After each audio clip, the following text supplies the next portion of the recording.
Muy buenos días, chicas. Bienvenidas a su clase, la clase número 8 de Planea tu negocio. Vamos a comenzar el día de hoy con un poquito, es más o menos siguiendo la misma forma en que tenemos cada una de nuestras clases.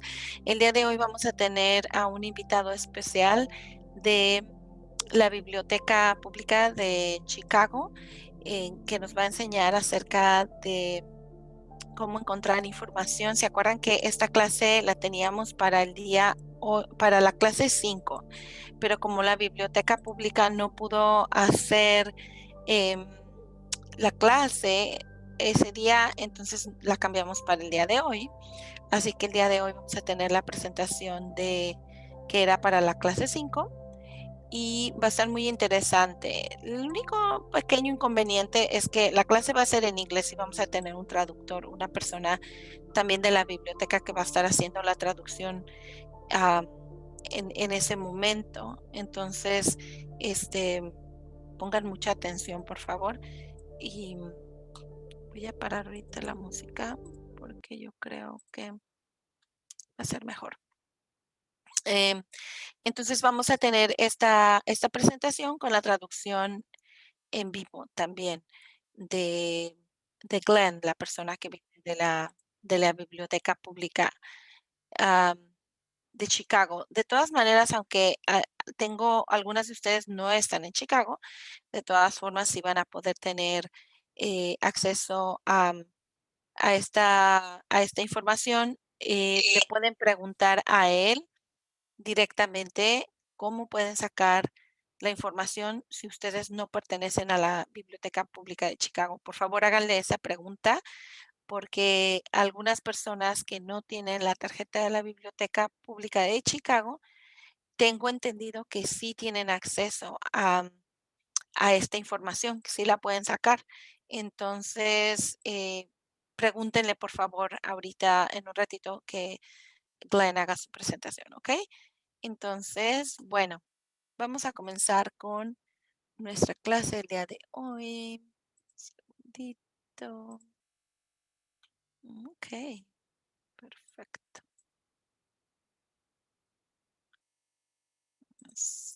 Voy a hacer esto un poquito más chiquito.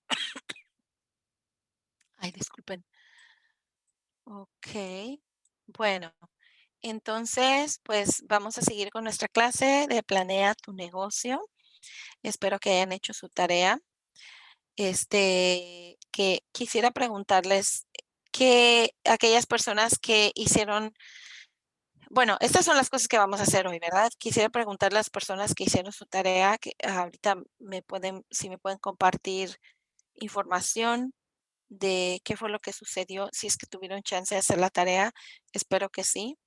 Hoy vamos a presentar nuevamente nuestra idea de negocio y lo van a presentar entre ustedes. Vamos a hacer como les decía al principio, vamos a tener un tiempecito muy rico para practicar entre ustedes. Las voy a poner en los cuartos o en los salones de clase para que practiquen su discurso de elevador. Y Y el día de hoy también vamos a discutir sobre la investigación de mercado secundaria. ¿Se acuerdan que habíamos hablado de la investigación primaria y la secundaria? La primaria es la que ustedes están obteniendo directamente de las personas a las que ustedes están entrevistando, porque su cliente potencial es son las personas que les están dando la información de primera mano. Y la investigación secundaria es esa investigación que se da a través de las bases de datos, que eso es lo que vamos a aprender el día de hoy. Em, ¿Se acuerdan que habíamos hablado de que teníamos que sacar nuestro código NAICS y todo eso? Ojalá que lo alcancemos a hacer antes de que comencemos la presentación con Glenn. Ok, entonces quisiera preguntar de la tarea de la semana pasada era hacer 2 entrevistas más, ¿verdad? Revisar el modelo de negocio Canvas después de que hayan hecho las entrevistas. Había que repasar el libro 3 de la página 3 a la 7. Oh, no, discúlpenme, esto sí. Oh, sí, eran de los términos contables, me parece.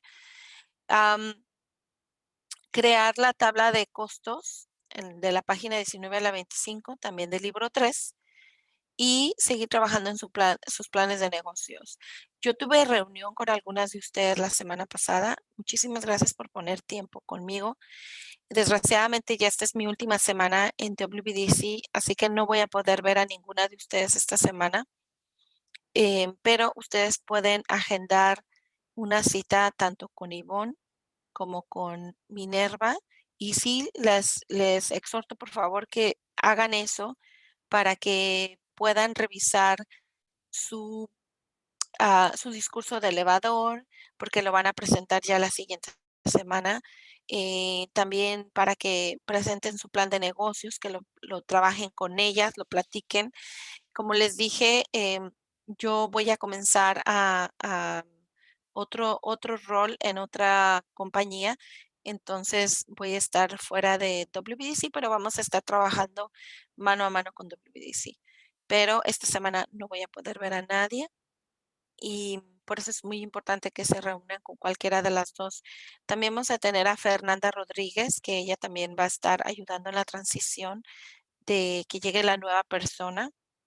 em, y también con ella, yo les voy a mandar un correo electrónico con la información de ella, nada más que como ella no ha estado en este curso, por eso mm, no les digo que practiquen con ella su discurso de elevador, nada de eso, porque ella a lo mejor estaría un poquito desconectada de esto. Pero si tienen cualquier otra reunión que quieran ah, tener con alguien de WBC, lo pueden hacer ahorita con Fernanda, que ella va a ser la persona que va a estar apoyando en la transición. ¿Ok? ¿Alguien quiere participar con respecto a sus entrevistas? Le voy a dar chance a 2 personas, por favor.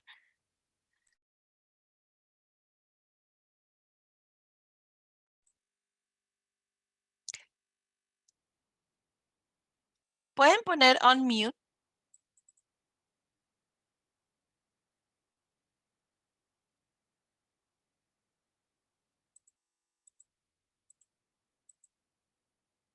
A ver, chicas, acuérdense que al inicio de este curso les había dicho que era muy importante su participación. Generalmente, cada semana participan las mismas personas y hay varias personas que no han participado, que no nos comparten sobre su modelo de negocio Canvas, que no nos comparten sobre sus entrevistas. Entonces, es muy importante que participen. Aquellas personas que no han participado para nada, por favor, pónganse en unmute y díganme qué es lo que hicieron esta semana con referencia a su tarea.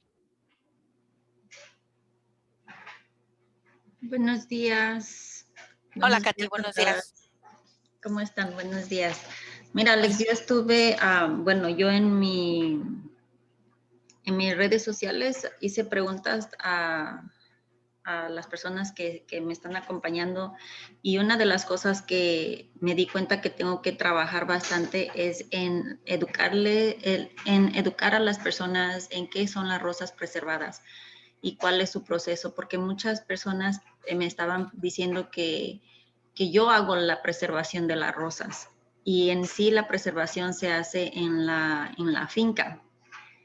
Y también, entonces eso me va a ayudar a dar como un poco de credibilidad en el producto y también confianza, porque pues las personas que me conocen saben que yo no podría hacer un proceso de preservación, digamos así, porque para eso se necesita mucha experiencia y mucha práctica, porque muchas de las rosas se hacen también pétalo por pétalo, en especial las grandes. Entonces, eso yo aprendí esta semana que tengo que hacer más videos enseñándoles a las personas y explicándoles que las rosas vienen de Ecuador ya con el proceso ecológico de preservación.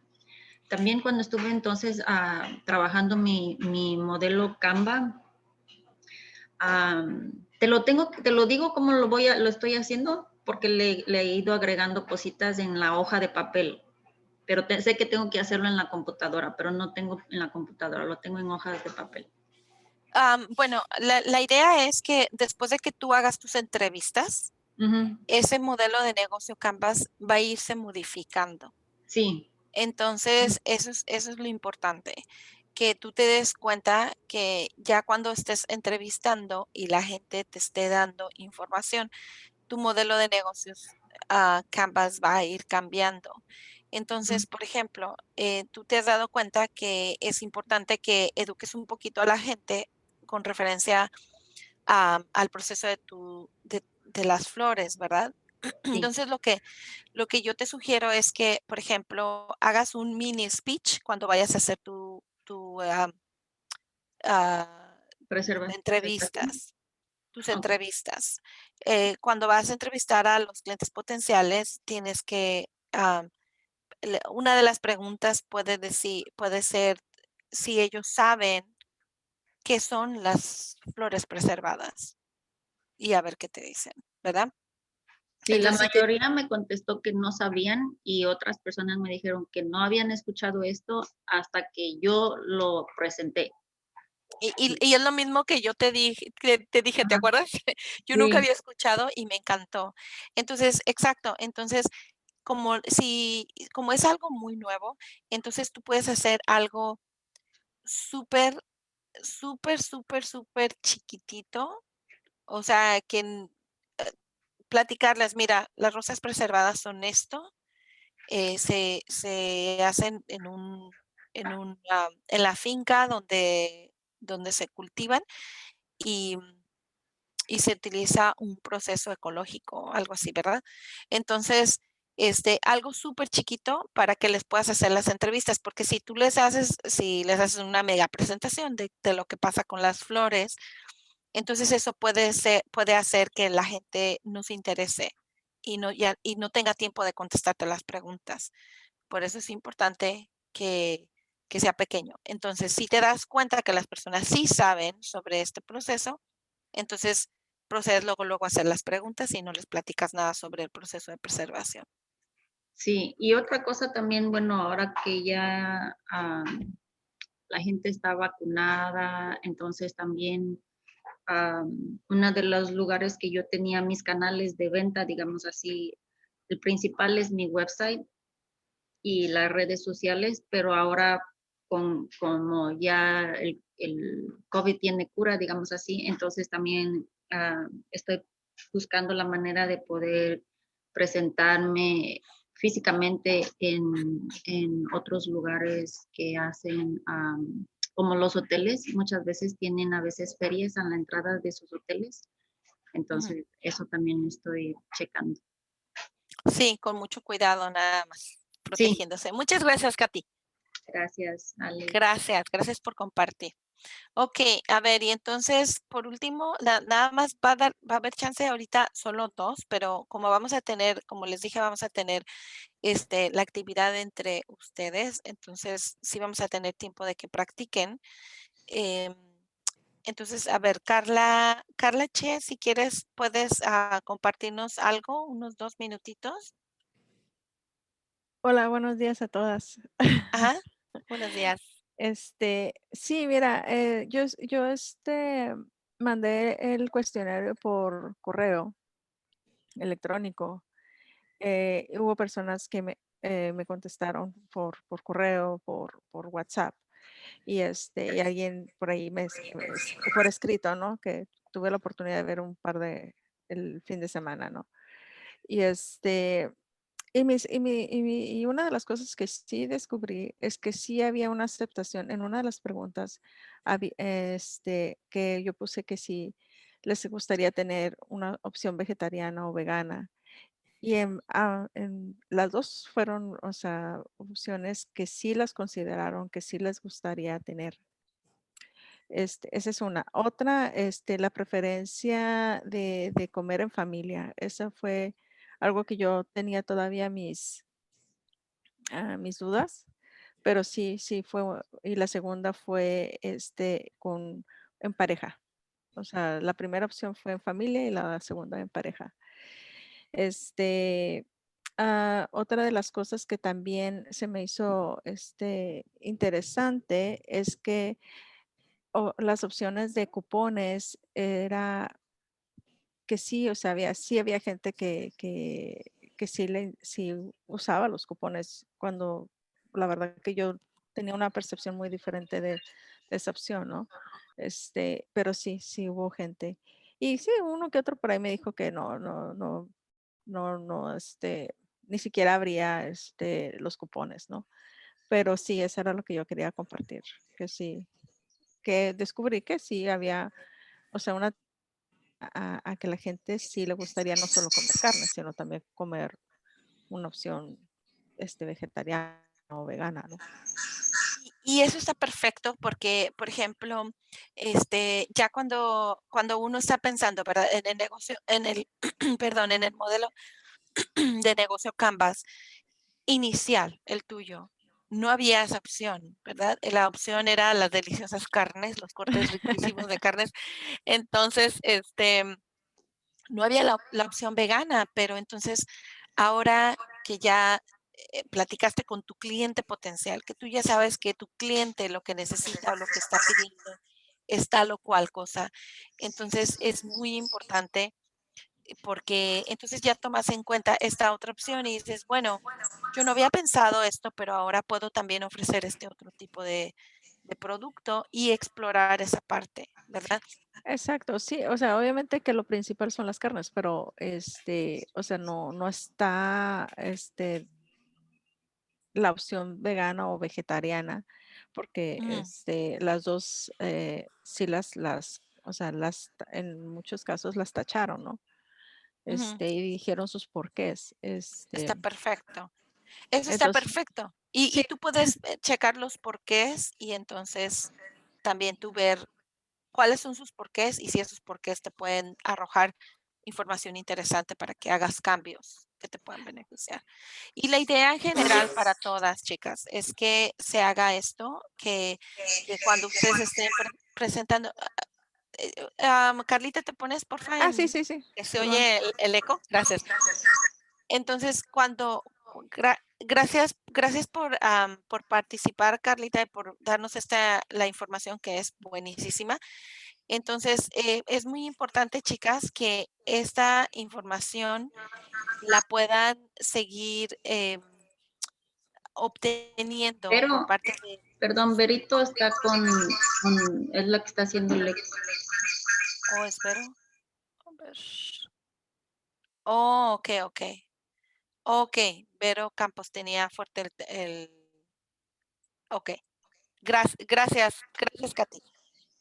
Entonces ya está en mute, entonces ya no se oye. Sí, yo decía, ¿por qué se sigue escuchando el eco? Pero pensé que era Carla.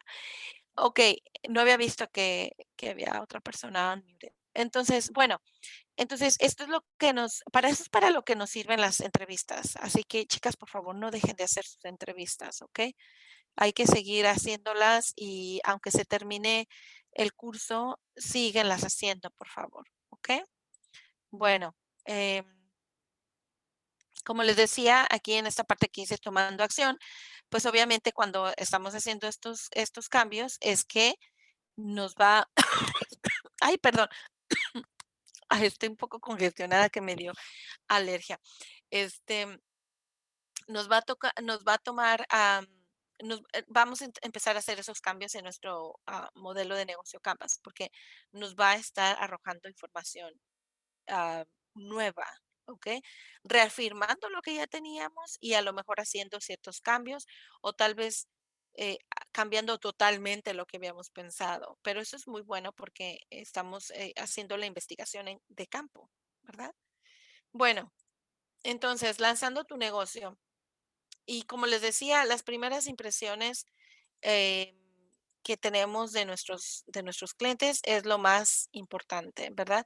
Entonces, ahorita vamos a repasar algo que ya habíamos hecho anteriormente y les voy a dar unos minutos para hacer un ejercicio que era de 20 minutos, pero voy a tener que cortar el tiempo. Vamos a ver cuánto nos tardamos en esto, porque también vamos a tener nuestra presentación con la biblioteca pública. Entonces, para hacer nuestro discurso de elevador y ya empezar con el lanzamiento de nuestro negocio, hay que contestar a las preguntas. ¿Cómo presentamos nuestro discurso? El cual traerá a clientes o inversionistas, clientes nuevos o inversionistas, ¿verdad?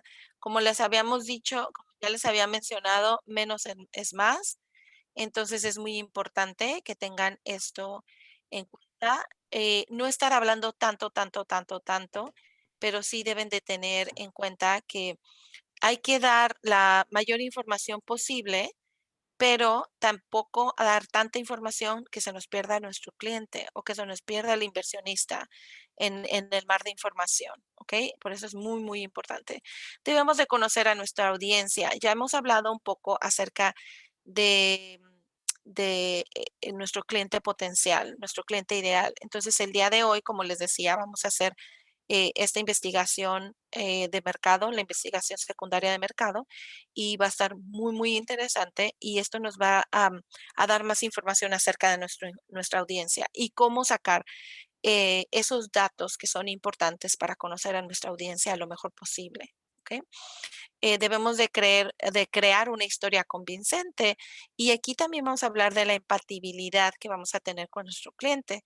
Y obviamente cuando nosotros estamos haciendo un negocio, vamos a tener que nuestro cliente va a, por ejemplo, si yo tengo ese problema de que mis dedos siempre tengo mucho frío en mis manos, entonces yo voy a tener esa empatía con mi cliente de que mi cliente también tal vez está teniendo ese mismo problema. Entonces, mi cliente se va a identificar conmigo.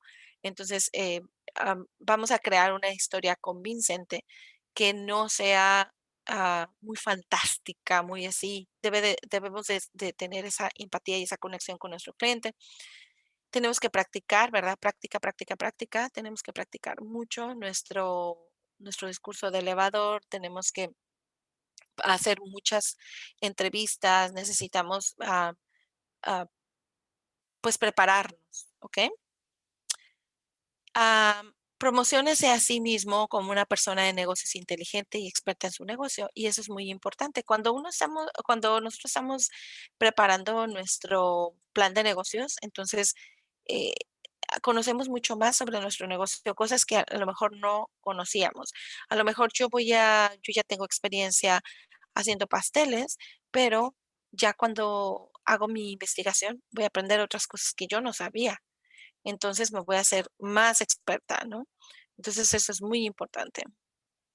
Ok, entonces vamos al final de y discúlpenme que lo dejé en inglés, pensé que ya lo había traducido. Entonces vamos a tener 2 minutos para presentar nuestro discurso de elevador. Entonces, lo que vamos a presentar primero, y esto ya lo habíamos dicho, pero lo vamos a repasar ahorita, es la necesidad de nuestro mercado, ¿verdad? El modelo de negocios, ¿cuál es el problema que está resolviendo? Nuestro modelo de negocio Canvas, ¿verdad? O nuestro modelo de negocio en general de nuestro negocio, la idea de negocio que tenemos, ¿cuál es el por qué? ¿Qué es lo que está resolviendo? Tenemos que tener bien claro cuál es nuestra propuesta de valor. ¿Qué es lo único? Algo único que nosotros ofrecemos que los demás no están ofreciendo. ¿Por qué se va a venir nuestro cliente con nosotros y no se va a ir con la competencia? Tenemos que conocer mercado objetivo y conocerlo perfectamente. ¿Quién es nuestro cliente ideal? ¿Cuáles son los datos demográficos? ¿Es hombre, es mujer? ¿De qué edad? Etcétera. Entonces, toda esta información la debemos de presentar, la debemos de conocer. Y también va en el plan de negocios, por eso es importante que comiencen a escribir su plan de negocios. ¿Cuál es la psicografía? ¿Cuáles son las características psicográficas de nuestro cliente? Am, y toda esta información la debemos de tener lista, ¿verdad? ¿Cuáles son las actitudes para comprar? ¿Cuáles son sus cuándo compra? ¿Por qué compra? ¿Qué es lo que le gusta? Etcétera. ¿Cuál es estado psicológico. Por ejemplo, si yo estoy vendiendo cremas, bueno, ¿qué le gusta a mi cliente? ¿Por qué utiliza cremas? A lo mejor tiene manchada su cara, ¿verdad? Yo tengo un poco de manchas en mi cara, entonces a lo mejor eso es lo que me va a motivar a mí a comprar esas cremas, etcétera. Entonces, qué es lo que va a motivar a su cliente de que haga las compras, ¿verdad? Ok, por favor, pónganse en mute. Carlita, si te puedes poner en mute, por favor. Ok, entonces, la estrategia de mercado. ¿Cuál va a ser la estrategia de mercado que nosotros vamos a utilizar? ¿Cuáles son esas herramientas que vamos a utilizar, verdad? Vamos a usar las redes sociales, vamos a hacer correo directo, que eso ya casi no se utiliza, pero todavía se hace. Entonces, ¿cuál es esa estrategia de mercado que vamos a utilizar? Y eso también lo platicamos, lo aprendimos con Francisco. Espero que ya todas hayan tenido su reunión con Francisco y pueden tener más reuniones con él. Así que les, les invito a que hagan su reunión también con Francisco. ¿Ok? Y el punto número 5 se refiere al llamado a la acción. Y el llamado a la acción a satisfacer las necesidades de su cliente. ¿Por qué necesitas más seguidores? ¿Por qué necesita referencias? ¿Para qué necesita el dinero? ¿Cuánto dinero va a necesitar? Etcétera. Eso es parte de lo que nosotros necesitamos trabajar. Okay, so Ok, there. entonces, okay, can you mute yourself? Thank you. We are, ok, chicas, voy a explicar un poquito unas cosas en inglés, ok. Um, William, we're still in our class. We're gonna have something right now, so um, we're gonna start with your presentation. I think around 10. Thank you. Ok. Entonces, miren, chicas, vamos a tener ahorita un ejercicio y esto es lo que vamos a trabajar en nuestro ejercicio, ¿ok? Y eso lo vamos a hacer ahorita en los breakout rooms. Perdón. Vamos a hacer este ejercicio súper rápido. Entonces, yo tengo 20 minutos para el ejercicio, pero los voy a dejar 15, ¿ok? Entonces, por favor, lo vamos a hacer de 2 personas a cada equipo, 2 personas cada equipo. Ahorita se los voy a poner. Y entonces lo que vamos a hacer es que estas son las instrucciones. Van a utilizar esta planilla para crear una breve presentación. La presentación debe de durar, bueno, 2 minutos entre ustedes, ¿verdad? Hay que crear los bullet points abajo de cada uno de los títulos. Entonces, vamos a poner allí cuál es la necesidad que estamos satisfaciendo. Entonces, en el modelo de negocios respondemos a estas 2 preguntas. ¿Qué problema estamos resolviendo y cuál es el por qué? Entonces, la propuesta de valor única, también esa la vamos a presentar, ¿verdad? ¿Cuál es lo único que yo estoy ofreciendo que mis clientes no están ofreciendo? Por ejemplo, Carla nos estaba platicando, bueno, mi clientela potencial me está diciendo que sí están interesados en opciones vegetarianas, ¿verdad? Entonces, bueno, a lo mejor eso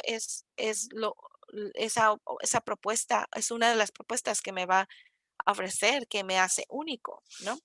O a lo mejor, obviamente las carnes, pero la calidad de las carnes y todo, pero también algo que va a ser muy rico y que va a ser muy diferente. ¿Qué es lo que me hace diferente a los demás? Entonces, ¿cuál es la experiencia que tiene su equipo? Entonces, si ustedes cuentan con una junta, bueno, aquí se escucha muy muy elegante, la junta administrativa y de asesores.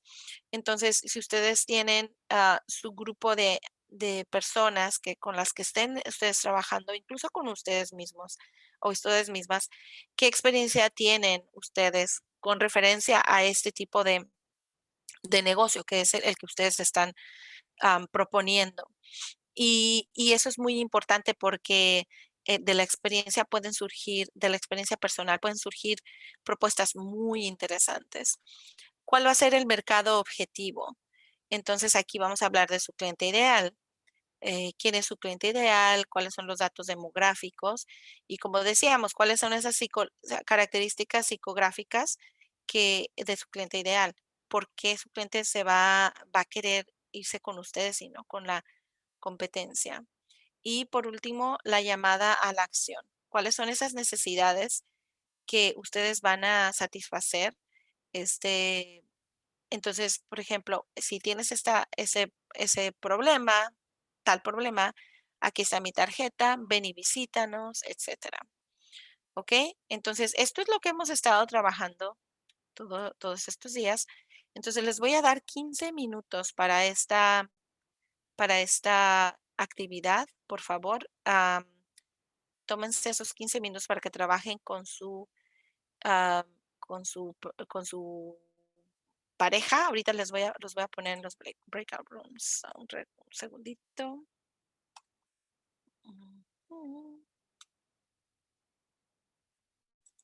Un segundito, ¿ok?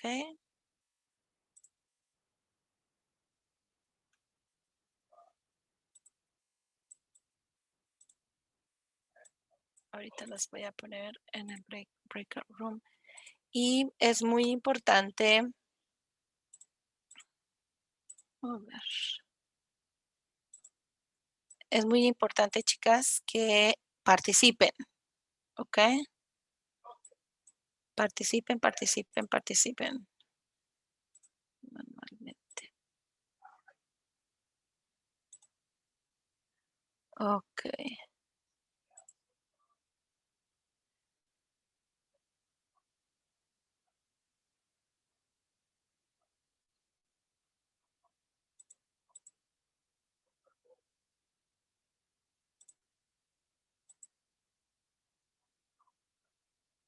A ver, vamos a poner.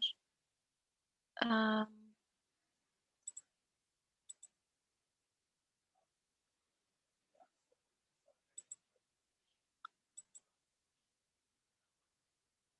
a ver, un segundito, ¿ok? Porque esto,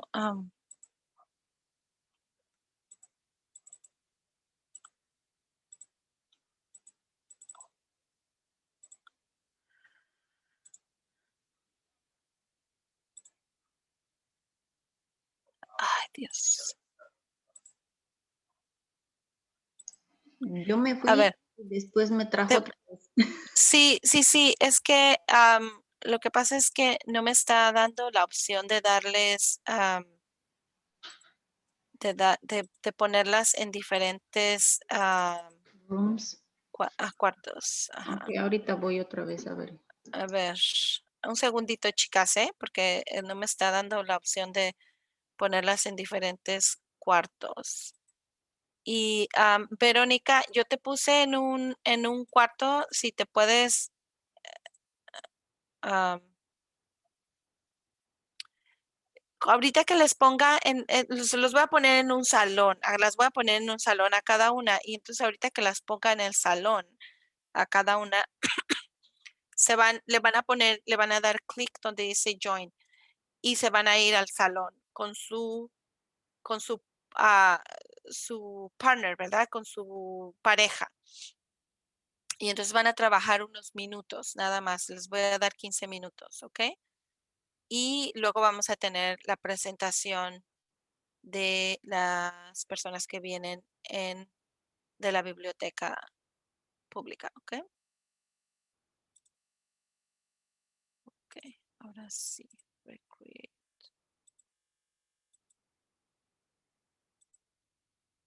Ok, ok, entonces esto es.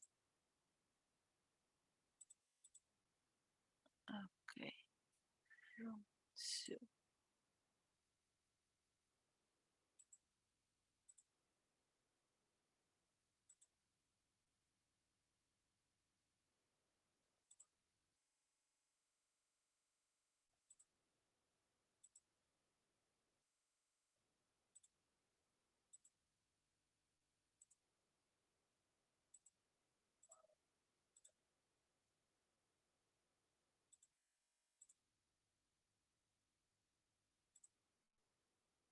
Ok, entonces por favor den un clic donde dice Join para que se metan a sus salones y ahorita la saco en unos minutitos.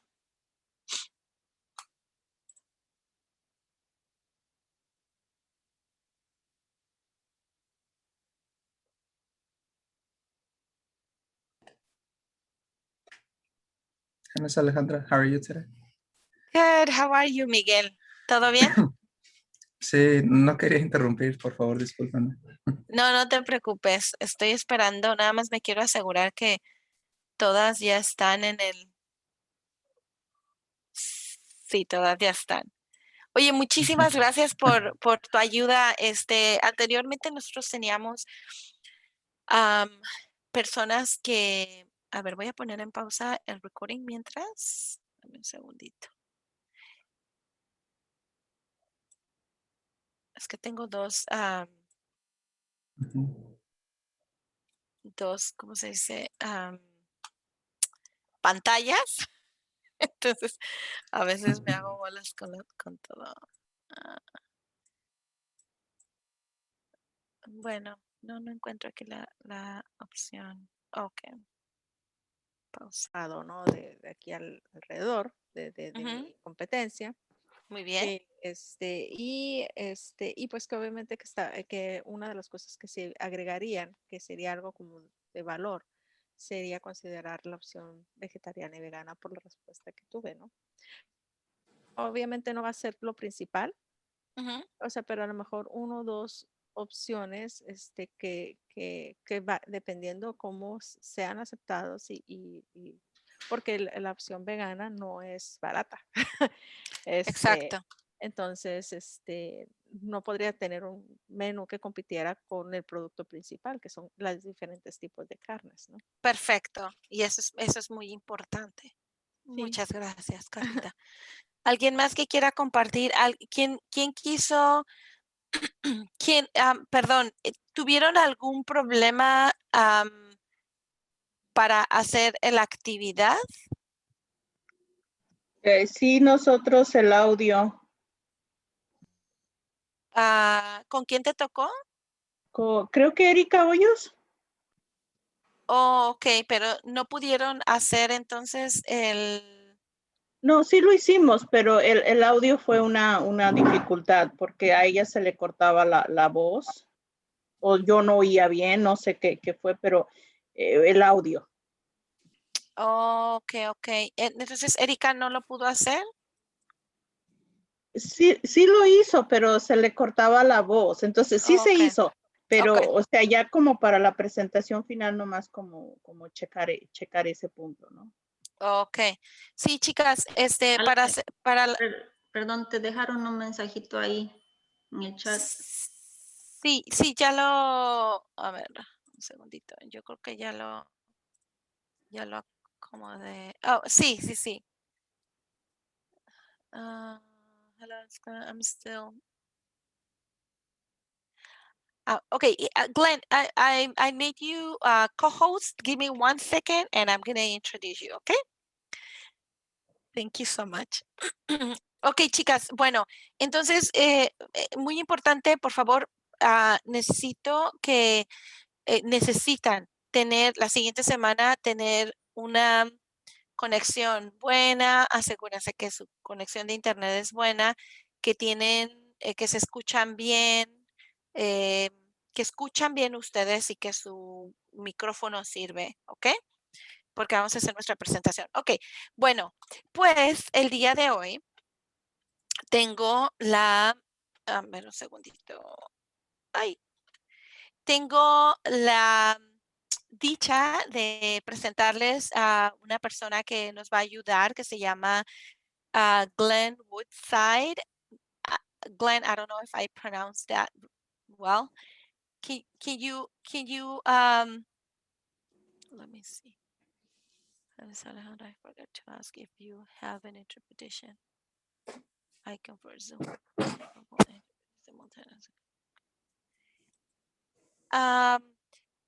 Miguel, esa es una buena pregunta. Yo creo que si quieres lo puedes ir ¿Es mejor para ti type it? Would you prefer typing the translation on the chat so that people Sí. can read? Okay, that's great. Sí, puedo hacer las Sí, dos. lo puedes hacer así. Okay. Sí. Chicas, entonces. Oh, Alex, Berito. Glenn dice que no sirve. Glenn, can you hear me? Can you, the speaker is not working.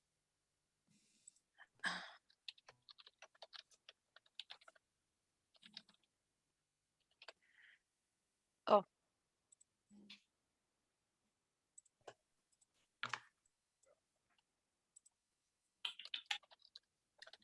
Disculpen, señoras, no me quise pasar por alto sin introducirme. Yo soy Miguel y voy a ayudar con interpretación esta mañana. Espero que todos estén teniendo un lindo día. Gracias. Gracias, Miguel. Ahorita voy a presentar a todos, nada más que no sé si creo que Glenn no escucha.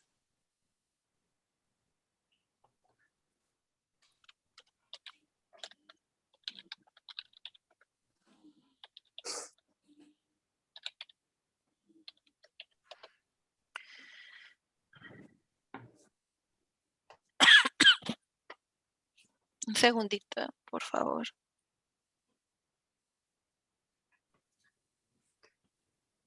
Hello, can you hear me? Glenn is having Yes. trouble with his microphone. Oh, okay, William. He Okay. just said that We'll switch he's gonna computers. Hang on. perfect. Thank you so much. Good. We can keep talking here in the class. We love talking. Okay, chicas. Entonces, lo que vamos a hacer es que Miguel, bueno, gracias Miguel. Miguel, trabaja para una compañía de traducción y él fue contratado por la Biblioteca Pública de la Ciudad de Chicago y él va a estar haciendo la traducción simultánea. Entonces, yo creo que va a estar mejor si él va traduciendo en el chat lo que está hablando Glenn, porque no sé si va a ser más fácil que él haga, o cómo ves, Miguel, ¿crees que será mejor que él esté haciendo pausas? Como usted desee, puedo hacer cualquiera de las dos. Ok, bueno, ahorita yo veo con Glenn a ver cómo quiere que lo hagamos. ¿Está bien? Ok, nada más. Ok, ya. Okay, now, can you Hi, guys hear Glenn. me now? Yes, we can hear you. Can you hear me? We've got me here. Hello, Miguel. Good morning, sir. How are you today? And Alejandro, how are you? Good. How are you? I am good. And we've got Maria here. Do we have No. anyone else? From We've got Caitlin. Okay, I see now.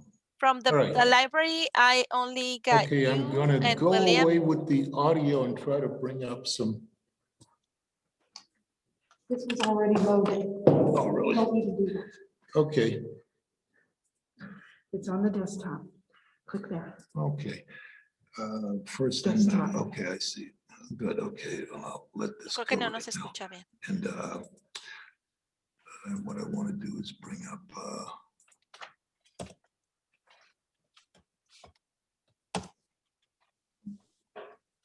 Can you hear me well, Glenn? okay, good. I'll be Hello? able to get back to it. No, you can stay Hello, because hello? your help has been good. Okay. Can you hear me? Let me start out by saying good morning and apologize for the delay. We're kind of playing around with computers here at CPL. And we're trying to reload and do a whole lot of things that we're experimenting with. And also, I'm not very familiar with the Zoom process, so can bear with me if you can. Can you see my screen? We can see your screen. Okay. Where are they then? Okay, We can, okay. that's my screen. I don't know. Can they hear you? Let me I do a stop guess they share. should be able to hear me. Can you hear me? Let me know if you can hear me. I can hear you. Can you hear me? Oh, we can't hear I them. can't hear her though. What did I? my You God. have what to, happened here you now? have to Is it, check on your volume. Scroll down here. What is this? Video?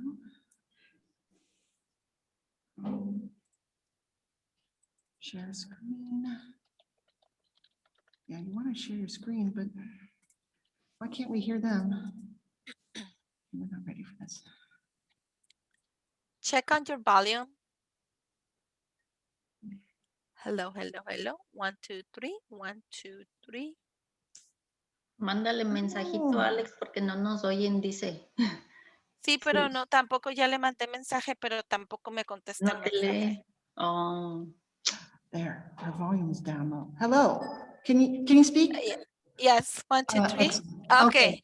Yeah, I sent you a private message, but I don't know if you were able to see. I think we see now. Okay, perfect. Glenn, Where do you- how can you hear me?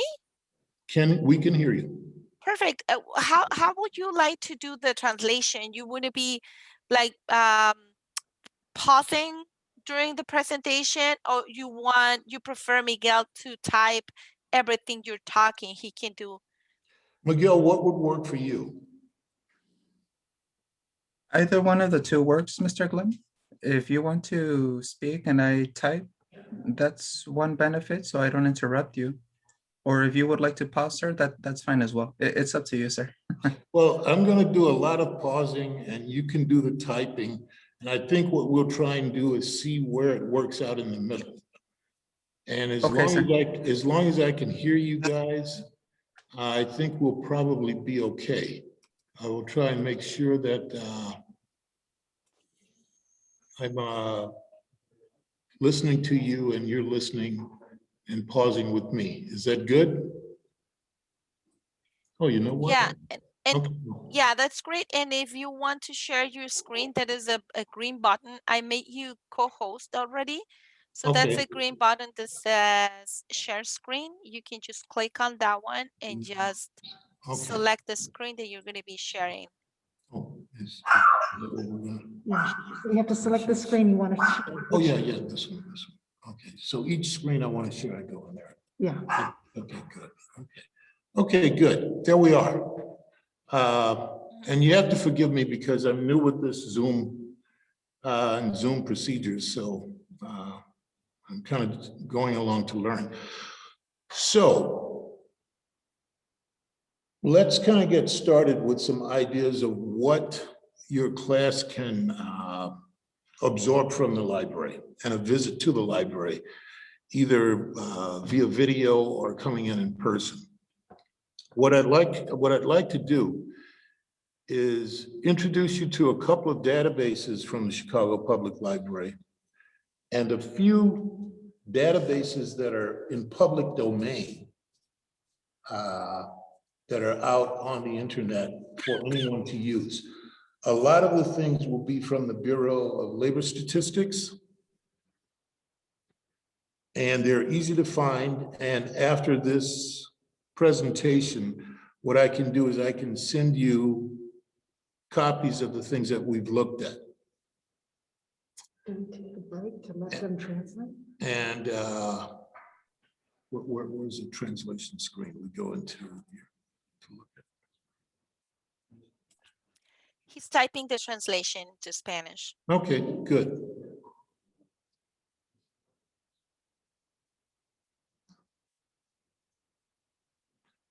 And Miguel, you can give me as much verbal feedback as you'd like to. I can use it.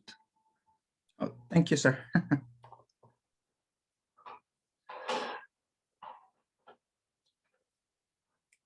Okay, so we're talking about gathering up metrics to do some of the things that you do over at the Women's Business Development Center.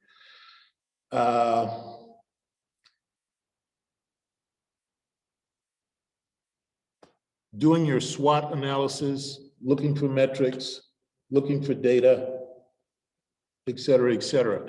One of the first things I'd like to introduce your class to are a couple of the databases we have at the CPL website.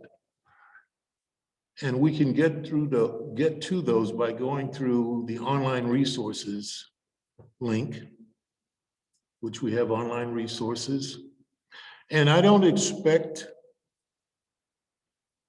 your students to follow along with this online because I'm not giving them a tutorial where I'm walking them through this. What I'm going to do is just show them what some of these tools can do. And then I'd like them to contact us so that we can work with them on an individual basis and we can help them with that. And of course, I'm sure that they will probably need someone to do the translating at that time, but they can work on that. One of the most useful databases we have here will be the Data Axle database, which was formerly known as Reference USA. Reference USA is very, very good for solving a lot of problems with SWOT analysis, your strengths, weaknesses, opportunities, and threats. And that database starts out with a host of sections: US businesses, Canadian businesses, as you can see here on the screen, US jobs and internships, US new businesses, US healthcare, US standard white pages. This US standard white pages is really interesting. It's used for quite a few things. Definitely if you're doing B2B or what I call P2P, person-to-person contacts for sales, insurance salesmen, et cetera, et cetera, et cetera. It's fantastic for that. Or just introducing yourself to the new pizza parlor that's in the neighborhood. It's great for pulling up things like that. US consumers and lifestyles, Canadian white pages, which would be a cousin to the US standard white pages, and the US new movers and homeowners. This is a great little section to use. If you have a small business, janitorial service, I mean, anything, you're selling insurance, you've got a pizza parlor, you want to send out your little laminated 4x5 cards to all the new people that's in a particular zip code, so you can find that. Let's do a couple of searches in this Reference USA and see some of the things that we can come up with. What I'm going to do is I will start under US businesses with the idea that we have a small restaurant. And let's just say I'm going to do, in this case, I'll do an advanced search. And what I will do, I will use one of the industrial codes that are used quite a bit in databases and in printed directories, SIC codes, NAICS codes. And I'm going to put in a code, and I'm also going to put in a geographical area. Are they trying to contact me or what? No, someone was getting in. I just Okay, gave them oh, that's access. good. And Alejandro, feel free to talk and feel free to, don't even consider it interrupting because I need that kind of feedback. I'm not used to doing these things on a computer screen. So Yeah, don't worry. I'm going to have to And really get used to it. I see that you have another window open in your computer. That's why you can see that yellowish. Okay, flashing. Yeah, with Okay. red. Should I close that? You can minimize your this one just to close the one because you have one window open in the same in like behind the one that you're sharing. That's why it looks this way, that it says please move This this one? window away from. Should I Do you close have that? like Close two that one. do you have like two screens? I Try this, the Chrome. Try and close that one. hold on a second. Sure, just if you can just leave. Now, does that one need to be closed? Yes, Okay, we'll close that one. Okay, how does that look now? I go back here yeah. to reference USA. Is that good? It still shows. I mean, it's not Let's- covering, but Let's close everything. Hold on. We're gonna just see what's still here. if you minimize that, you can see what is behind. Because sometimes that happens to me when I'm trying to check my emails and I'm sharing a window. So it says, please move this window away from the shared area.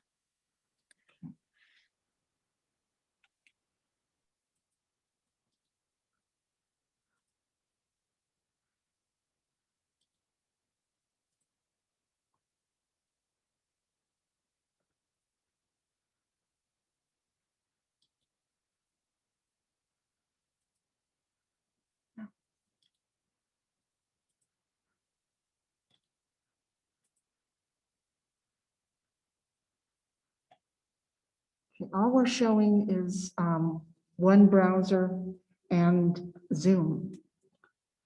So move window away from shared. What does that mean?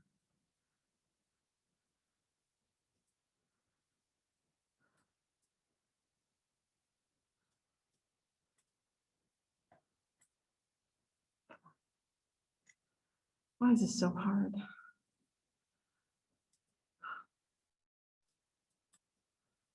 Can't get this to go away.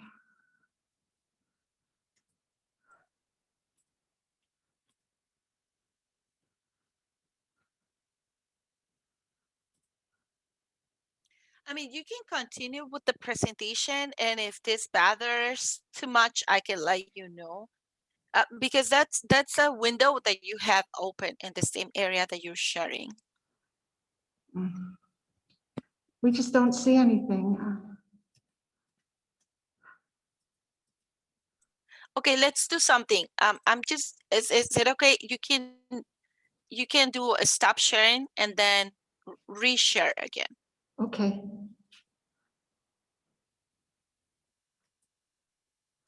Do you have more windows open? No. Okay, so then just go to the green buttons that says share screen and just share your screen. Like if you close everything already, you can just reshare. Okay.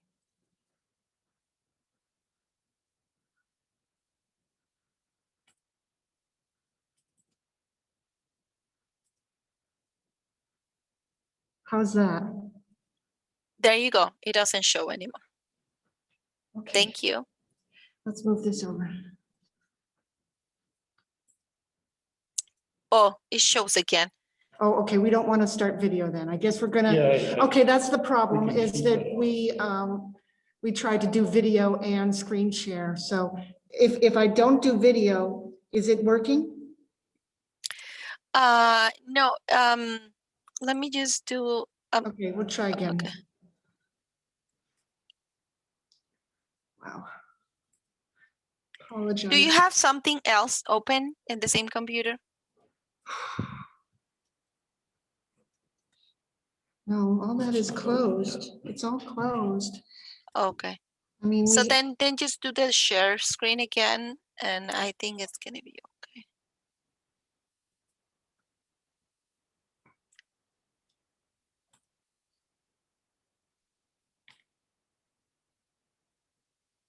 Okay. Okay, It looks good now. all right, good. Okay, so what we're going to try and do here, we're looking at the idea of we possibly have a restaurant. And we want to find out how much competition we have in the area of Chicago. A hypothetical, our restaurant's 90 days old. It's up and running. We're doing sales, but now we're really going to get into trying to find out who what we're working with in the city. So what we're going to do, we're going to use this database, Data Axle, to tell us and give us those metrics. So what we're going to do, we're going to design a search. We're going to use an SIC code or either an NAICS, whatever I have available that can pop into my head. And we're going to do a geographical search. Now, I think for the first one, what we'll do, yeah, it's looking good, Carol. Thanks. What we're going to try and do, we'll do a search of the entire Chicago metropolitan area. What we will use, let's just use an SIC code. And no, let's use an NAICS. They're a little bit more thorough. And Alejandro, you can explain to your students what I meant by that. So with the NAICS, I think for restaurants, the basic is 722511. So I'll put that in. And for the metropolitan area, Data Axle, and when I say Data Axle, you may hear me say Reference USA, it's the same thing. The company was bought and a lot of things were renamed, including the name of the database. Used to be called Reference USA, now it's Data Axle. I have a tendency to call it Reference USA more than Data Axle. But we are in the state of Illinois. We will choose that. And then we will filter ourselves down to our what is it, MAS area, which is Chicago and Naperville. I can say CHI and see it's giving us Chicago and Naperville. It weeded it out for us. At this point, I'm going to do an update count. And the count it's giving us is we possibly have somewhere around 16,000 to 16,000 and some restaurants in the Chicago metropolitan area. And if we click view results, then we get the results. Now, it's giving us the results, which is nice. We've got 16,125 results that we can go through. Boy, that's a lot of things to search through. If we click on the, let's see, the third one, which is the same thing, huh? If we click on that record, what we're getting here is some information of the address, etc. And it got all these fields. Probably in these records, the most valued field in this record would be the industry profile, where it gives you the SIC NAICS code, because that's the identification of that company in the industry that it's operating on. And this is not a construction company, it's a full service restaurant. So it has an NAICS code and an SIC code that would be different from the codes for an instruction company. We go down and we look at all of these fields. You know, they say they've got about 4 employees. They're probably doing $239,000 of sales a year, et cetera, et cetera, et cetera. Now, more companies that are very much flushed out and have been around a long time would have more data, like information on the managers, more information. This is Andy Chin. This is a small business, 4 owners. It's giving some identification for him. If we were pulling up some computer companies like IBM, you would see 40 to 50 simply vice presidents. And those would be assistant vice president. They wouldn't be senior vice presidents. There'd be another. And the record for IBM literally reads just like that. You have some 200 executives listed. We go down and we go down and we go down. Remember, we've got 16,000 records. This is one we're looking at. If we do competitors report, the competitors report in this database is going to use something like a 5-mile radius. It's going to pull up everything that sits with that NAICS code that we use to do a search with. And it's going to pull that data up and it's going to display it to you in that area. So these are restaurants, these are businesses that do the same thing. They're restaurants, and they're within a 3 to 5 mile radius of this restaurant that we looked at. Now, we can't do that for 16,000 records. I've got 4 people working for me. I'm going to print out all of this data and I'm going to hand it to 2 people. They're not going to be able to really mine the data. So if we go back, what we can do at the top here, we have other ways to look at this. And one of the best things to do is to use the charts section. And here, the information is displayed to us where it's kind of segmented and segregated so that you can look at it. It's using that NAICS code, and it's kind of like spreading everything out and things that will come under that NAICS code. We got restaurants, pizza joints, bars, donuts, because they're all restaurants, ice cream parlors. It's going through the SIC and it's looking at everything and it's making segmented choices of things. Bowling centers sell food. Foods and carryout, groceries and retailers. At the top, it's doing it by SIC and NAICS. They're pretty much almost the same thing. And for the students in the class, you can have a conversation with Alejandra about the difference between the NAICS and the SIC code. They're cousins to each other. They simply operate a little differently. The NAICS is going to be more expansive and inclusive of smaller things. The SIC codes, when they were made, when they were created in the, I think, probably in the 40s, maybe the 30s, they created the SIC codes. But they were for large systems, manufacturers, et cetera, et cetera, et cetera, instead of including simple things like yoga shops and coffee shops and things like that. So we can look at this by the city. Here they're distributing the data by cities. As you can see, Chicago seems to be the city that has the most restaurants, 5,600, Naperville, Schaumburg, et cetera, et cetera.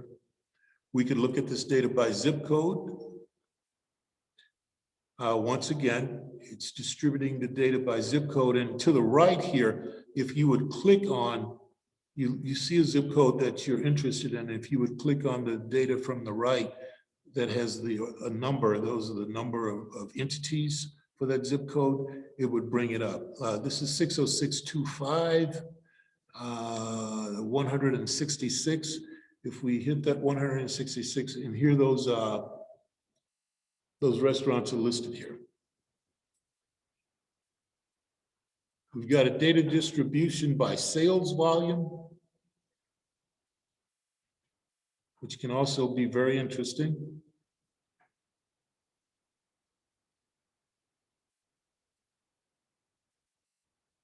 $1.25 million, we've got about 1,700 businesses, 500,000 to $1 million, 1,900, and less than 500,000, which is normally a great range for a small business. We've got over 10,000, a little, maybe almost close to 11,000 businesses. We've got only 11 that show 100 to 500 million. And I don't know what those would be. Your guess is probably as good as mine. Mariano's and places like that would probably be those places. Because Mariano's will come up in some restaurant searches because they do all that catering. But then you have other restaurants that are here, and I don't know any that would be doing 500 million in sales, but maybe there are. That you could look through that and see what that is. And then employee size. Depending on what you're doing, you could be an insurance salesman. You could be a person that works with products for restaurants. You've got plastic spoons and all those accoutrements, forks, plates, paper plates, etc., that go around. And you could also be selling individual things that the employer may need to distribute to their employers, like uniforms, like certain types of shoes, et cetera, et cetera. And here you can find out how many employees work at some of these different companies. And the employee size is here. The business count is here. 5 to 9 employees, 8,200. 1,000 to 5,000, only 5. So this particular database, Data Axle, is a very good tool to use for trying to break down some of those things, finding out some areas of strengths, your weaknesses, threats, opportunities, etc. Another section of this database, and we're going to move on because we're not just demonstrating this database. I want you to look at a couple of these things from the Chicago Public Library. U.S. Consumers and Lifestyle is really a great section for the database also. Once again, we're doing another advanced search. If we look over to the left, if you're building a search, the database is now giving you a lot of fields, a lot of different attributes that you can use to pull together to create a search. You've got things like estimated home value, lifestyles. If we click on lifestyles, what's it giving us? Age, marital status, political parties. So you can do these searches by using all these different attributes. And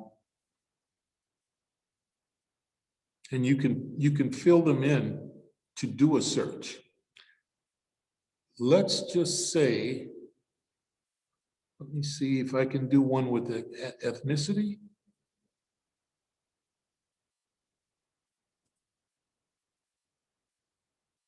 Let's see, African American. And let's just say I'll use a zip. What is Hyde Park? 60614?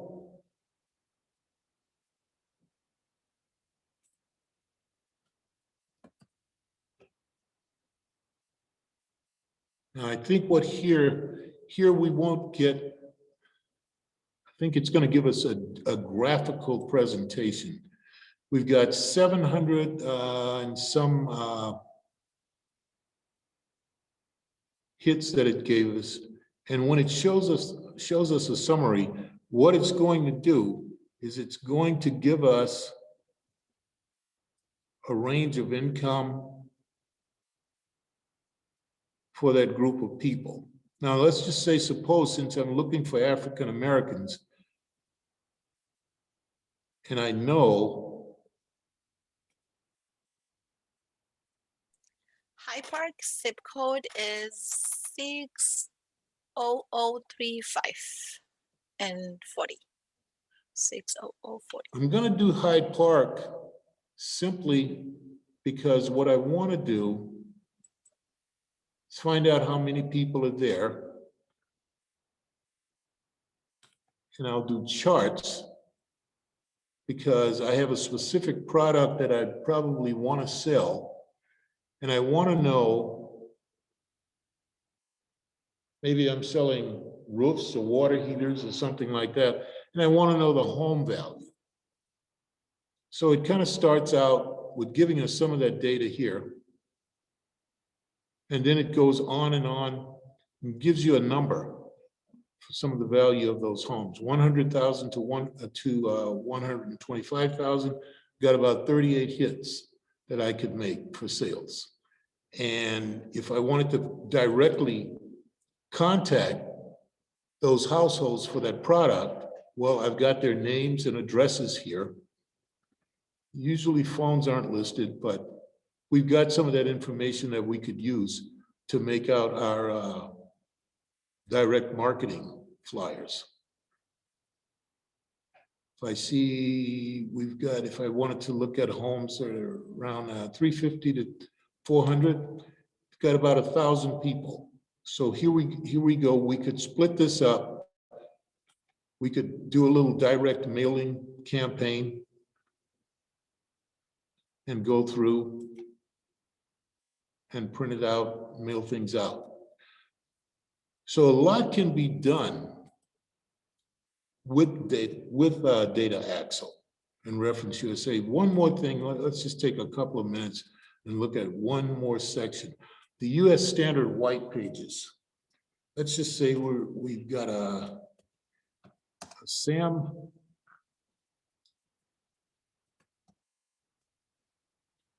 Smith, and he is in Illinois, and he's in Chicago. Now, quite naturally, we're probably going to have a ton of Sam Smiths, 10 of them. And the one that we're really looking for is on Miller. So here's Sam Smith right here. And I know the neighborhood, and I know that it's a good neighborhood where it seems like the residents have some disposable income, and I wanted to market something to them. And let's just say I wanted to do 1/10 of a mile so that I can just create a list and kind of get it going. So I'll ask for 1/10 of a mile, and the system will then print out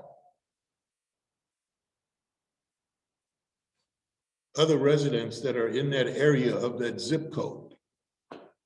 And this is what I have to start my list with. I've got the literal names of the residents, addresses, etc. And in some cases, for those who will have a telephone listed, a telephone number, and I could call them. So this is a pretty great tool for marketing. It's a pretty great tool for describing and analyzing what you would call those threats to a company. If I've got a restaurant and I've got 500 restaurants in that zip code, well, you know, probably want to maybe locate a restaurant where there are not so many restaurants. Opportunities, your weaknesses, and your threats. This is one of our better databases that we have here at the Chicago Public Library. Now, I want all of you to realize that I'm not a representative of the company, but we all, as librarians who use the databases and the tools that the library have, we try and do the best we can in explaining them to you. And we will be glad to sit with you now that we have the wherewithal to do that through plexiglass screenings that we have set up. And we can talk to you about using these tools. So you can definitely feel free to contact me. I have my colleagues here, Bill Teichert and Carol LeBraz. We can arrange things so we can sit with you, work with you on any of these databases, and you can further kind of explore them yourself. Now, hopefully, most of you will have library cards, and you can simply just go into the library's website and use Data Axle or any of the other databases yourself. Let me see if I can get out of here.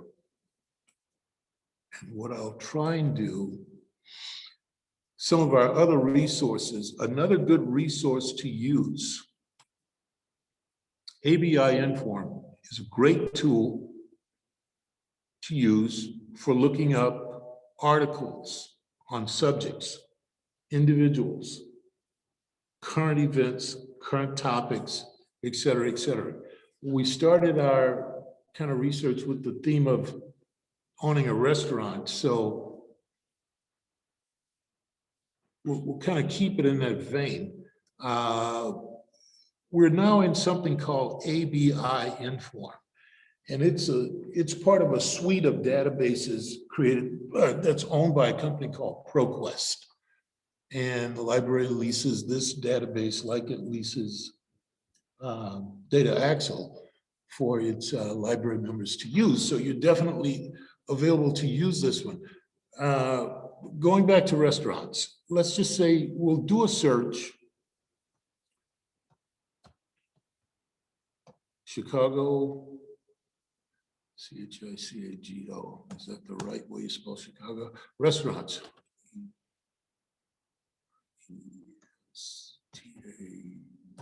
TARANTS. And let's just add the term COVID. It's going to do a word search like it would do in Google.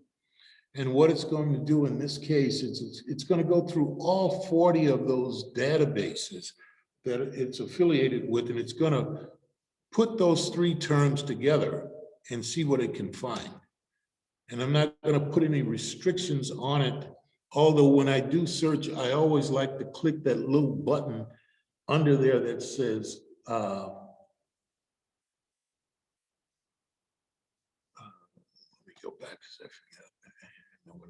Full text. I like full text data because otherwise I'm going to be getting an abstract. And the abstract means that you'd have to do the thing that I had to do when I was probably your age, which is go to the library's reference desk, ask the librarian for that particular magazine or tool or book, and then make copies. Full text means that in searching the database, I'm going to get the whole article and I don't have to go to the copy machine. Although I probably still may need to use the copy machine for something, but let's see what we have here now. We'll do it again.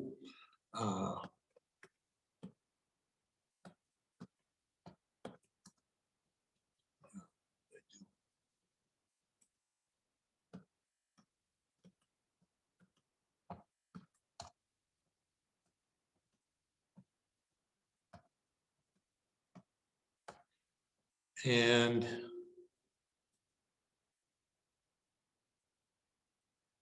let's see where it takes us. Now, here we go. We're searching ABI Inform, one of the ProQuest databases. And what it's giving us is 64,000 hits. Now, that's quite a few articles to have to look through. Probably don't want any more than 50 to kind of comb through.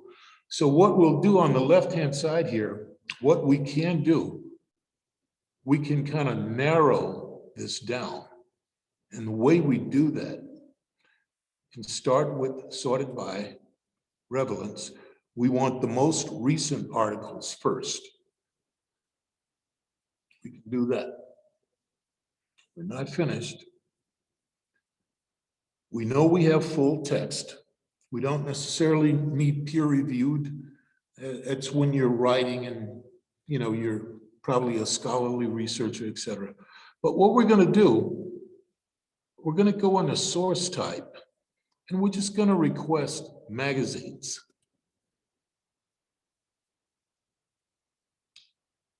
And there are 398 of them.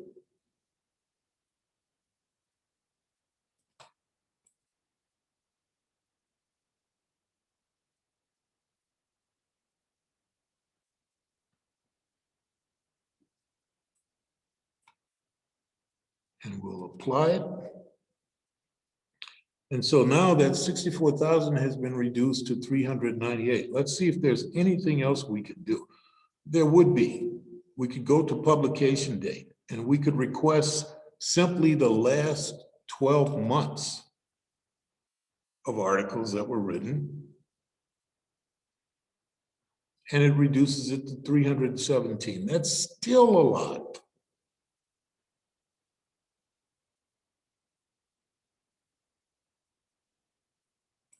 What other filters do we have? Well, we could do some things by location. Let's see. Let's do Chicago, Illinois. And then it brings us from 300 to 136, which I think is manageable for a search. And here we go. So we've got articles with the terms Chicago, restaurants, and COVID. Now, you being the researcher, depending on what you're looking for, you're going to look through these articles to see if any of them are pertinent to the topics that you have in mind.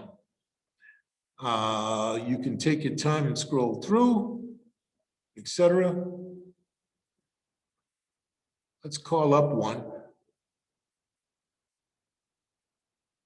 Thought one of my favorite magazines would be here, Crime Chicago Business, but doesn't look like it is, so we'll. Here's one that references the mayor. Lightfoot gets $2 billion boost. New federal rescue plan gives city far more than it got in prior bailouts. Chicago COVID doesn't have the term restaurant in it though. The one under here does. So ready to eat out again. So let's look at this one. So we're going to look at the full text of the article. And this gives us an idea of how we can start using them. And yes, and this one is from one of my favorite magazines, which is Crane Chicago Business. When you're going through looking at with a tool like this, looking at these articles, you probably don't want to sit and print them out right then and there. You want to keep looking, flipping through, looking and seeing what you could do. And then what you're going to want to do is kind of like organize them so you can have them in some type of bibliographic tract that you can use. So what I would suggest to do, you can print them, but you can also, you see here, there's a little email link. You can click the email and email the articles to yourself. And this way you can keep up with them. You put 10 or 20 of them in your email. You go back to your email and you can print them out at that time for yourself.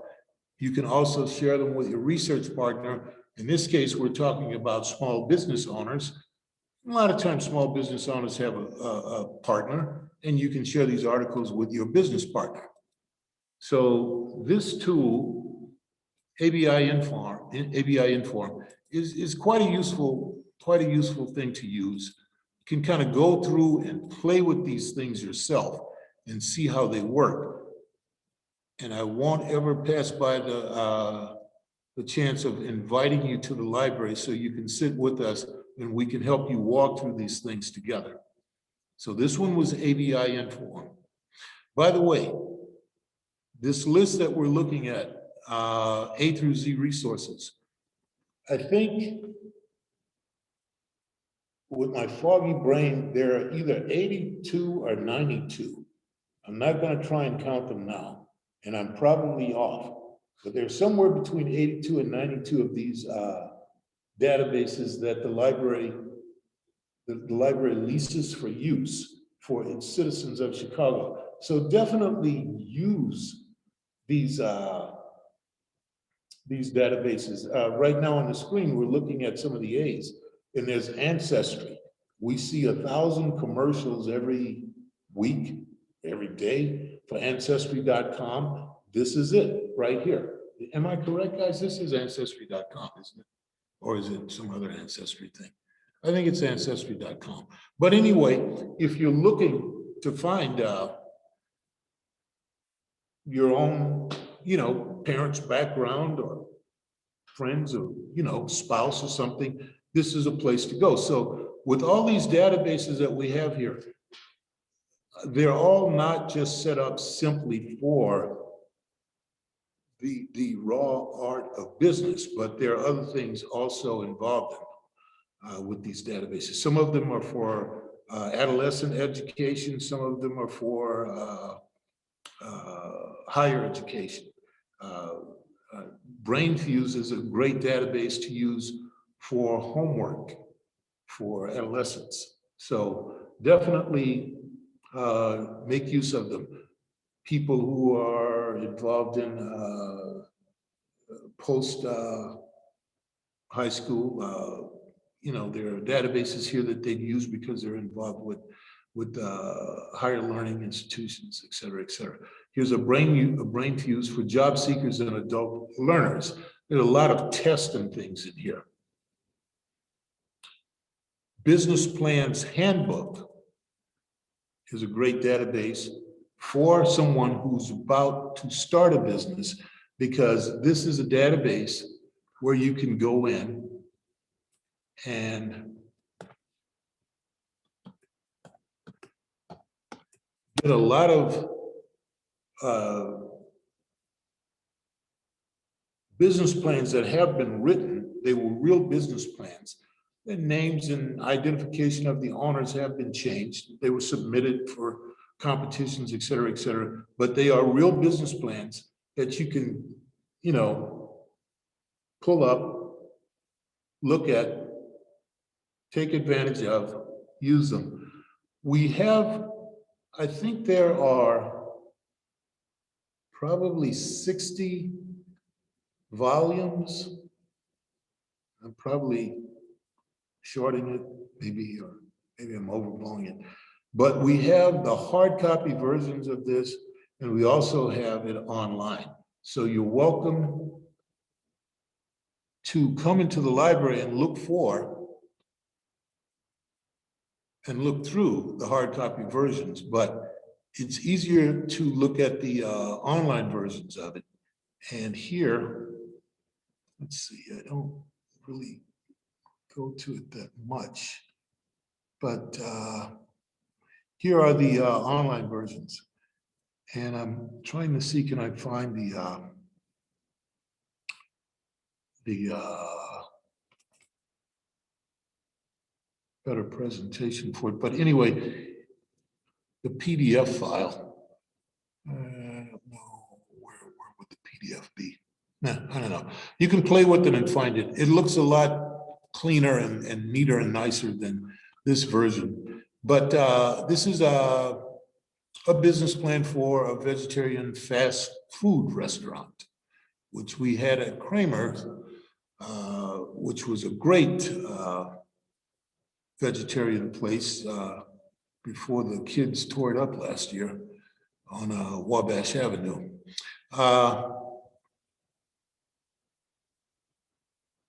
Here we go with a good example for a business plan. Your executive summary, market analysis is here.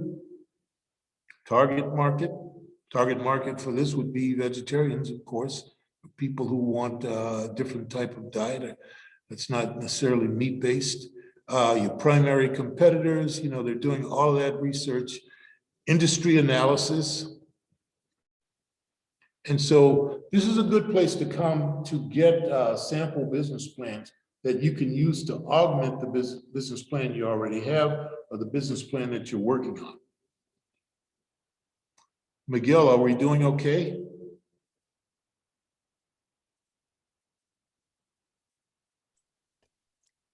Yes, Mr. Glenn. Okay. And is it making is it easy for you to translate for me and get things to your people, your guys there? I believe so, sir. If you'd Okay. like me to ask them to see if they prefer Yeah, this way or... absolutely. Let questions come while we're doing this. I don't mind it. We don't have to wait until the total end of the thing for questions. We could interrupt with questions. Before that, I'm sorry, Glenn, is it possible, like after the questions, if we could go to industry overviews? Oh, is it possible? Let's see what the library has for, excuse me, for that. What's that industry database we have? What's it called again? It is industry overviews. Yeah, I can't remember. Guys, what Isn't it I? Yeah. But if, chicas, si tienen alguna pregunta para Glenn, pueden preguntarle y, Yeah, here we go. y Yeah. ya Miguel puede hacer la traducción, ¿ok? Yeah, we have a database that we have called Industry Overviews, and it's pretty good. Now, I want to explain something to you about this. The data that's in Industry Overviews, it's a little backdated. They don't, this company, and I think it's a Gale product. Yeah, it is staring me in the face. I'm the only one who doesn't see it. It's a Gale product. And they don't go out every single year and rewrite these things. So when you go in here, sometimes you might see a great industry overview, but we're 2021, but it's from the year 2018.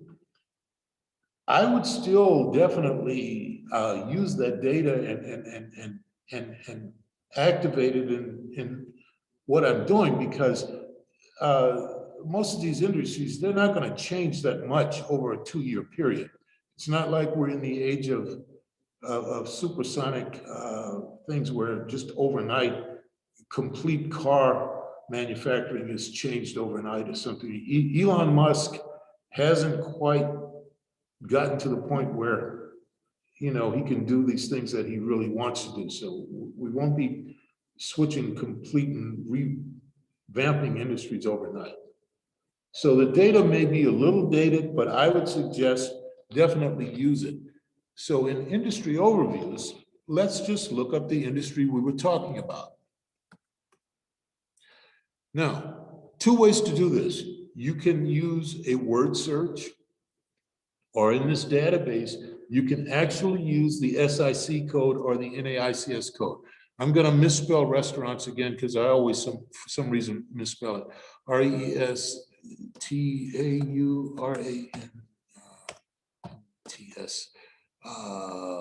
And it spells it for me.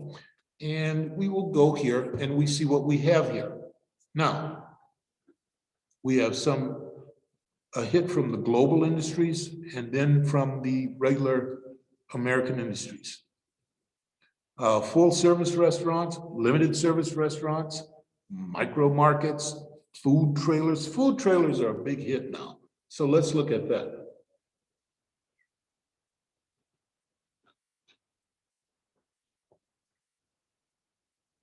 It says it's 4 pages. And here it is. And then on the right-hand side, you'll notice that it's giving you some related subjects. If you click them, you can get to those links. They're calling it food trailers over here. They've got food trucks, probably the same thing. The food industry, peddlers. We've seen peddlers all our lives here in Chicago, so we definitely know what those guys are. Et cetera, et cetera, et cetera. But this is one of the reports here. And you can see it's starting out with a snapshot of the industry. The food trailer industry consists of trucks or trailers that have been converted into mobile kitchens. That's what we have there. Organization and structure, background and development,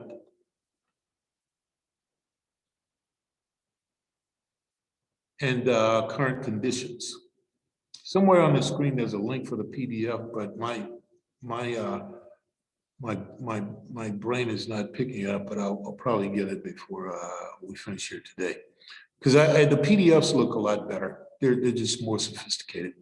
And then one good thing is always in looking at some of these things are your industry leaders.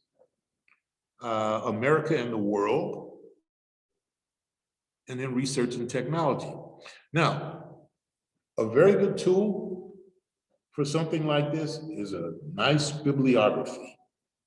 And here's a bibliography, meaning these are other resources that you can go out, you can specifically come to the library to see, or make a phone call to the library to see if we have these extra added tools.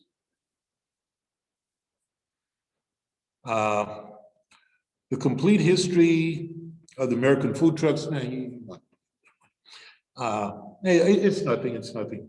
It was someone that I knew. He wanted to play. What's changed with food trucks? And this is a report from some association, and I guess if we click the link, we get there. Okay, let's see. Continue outside of Gale. Yeah. Let's just stay inside of Gale because we're doing this. You can do this when you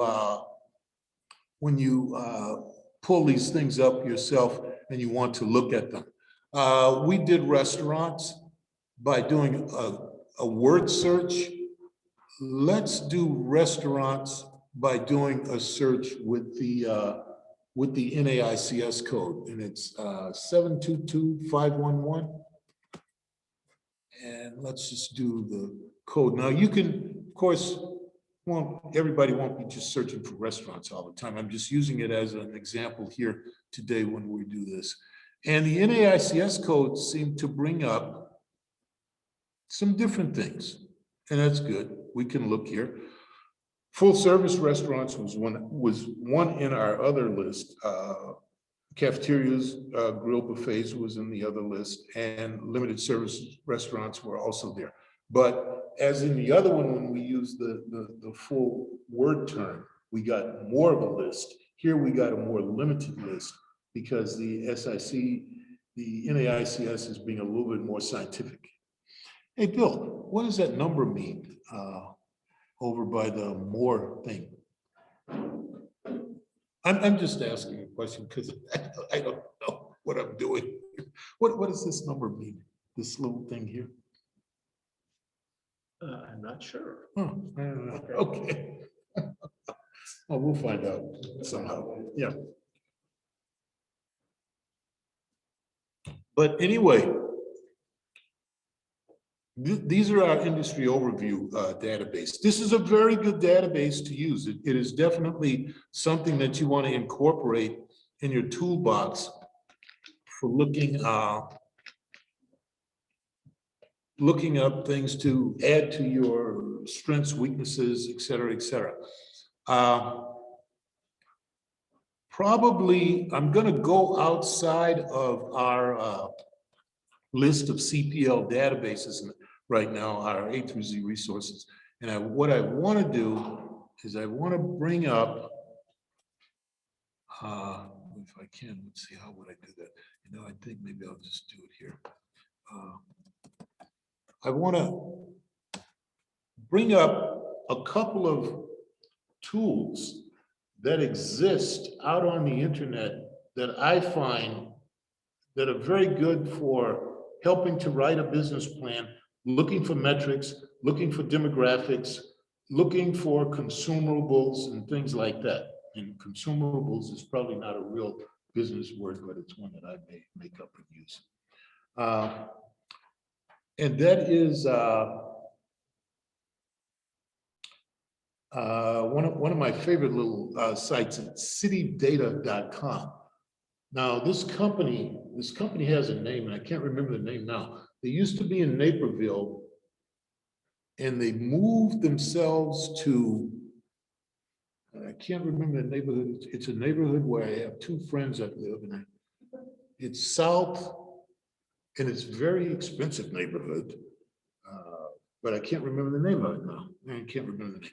But anyway, it's a Chicago company, and I think they do a great job.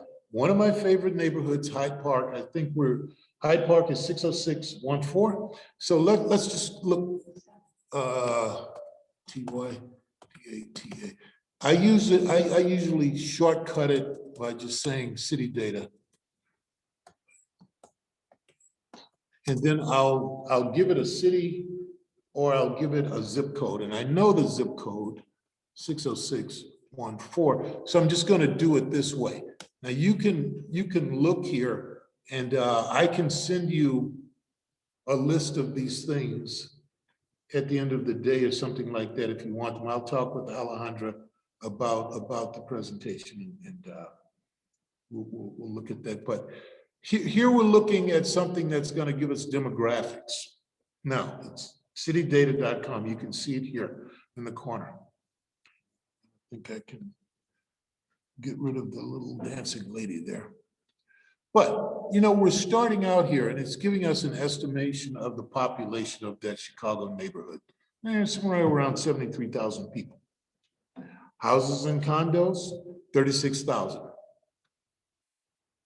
You know, for those who are doing other stuff, if you're working for the government and all that, and you're doing, if you're like with the Department of Engineers and all that, you know the land area, the water and all that stuff, that's, you know, we're talking small business owners here. We just want to know what's going on there.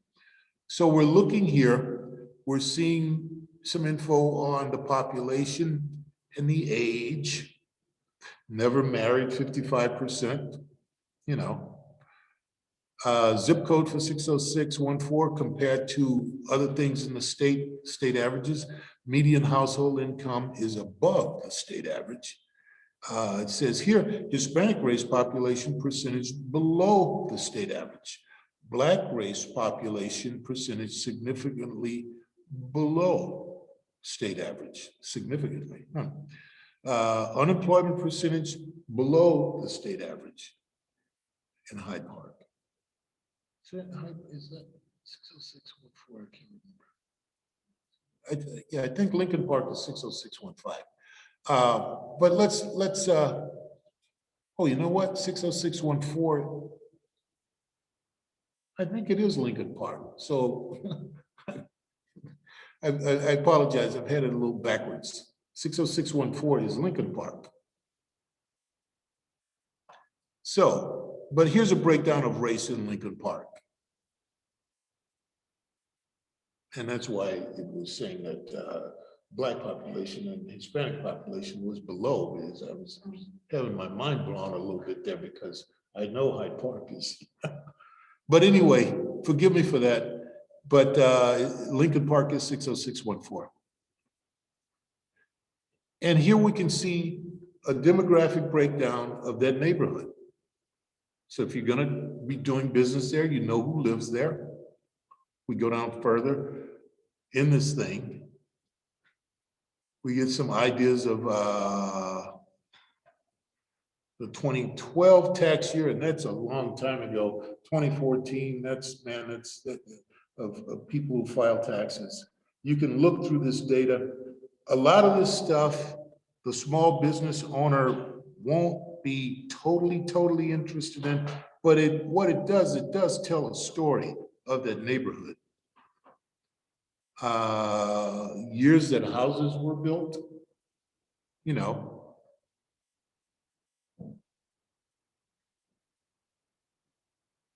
(1950 to 1959), 1,400 houses were built. 2014, 1,400 houses were built. In a place like that, they're probably talking about condos. Doesn't seem to be a lot of space for single family homes. But all of this breakdown, here's a list of what the earnings are in that neighborhood. 1,900 people own less than $10,000. 10,000 people earn 200,000 or more in that neighborhood. So it's a pretty well-to-do, probably highly educated, and we know Lincoln Park is a highly educated neighborhood, distribution of people, et cetera, et cetera. And then when we look at what people pay for rent, we've got a distribution of that number.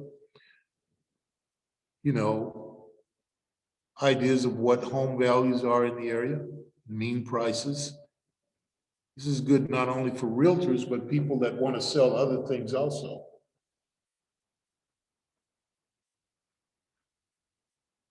Go down a little farther. What is? Yeah, this is good information. All types of businesses do all types of things.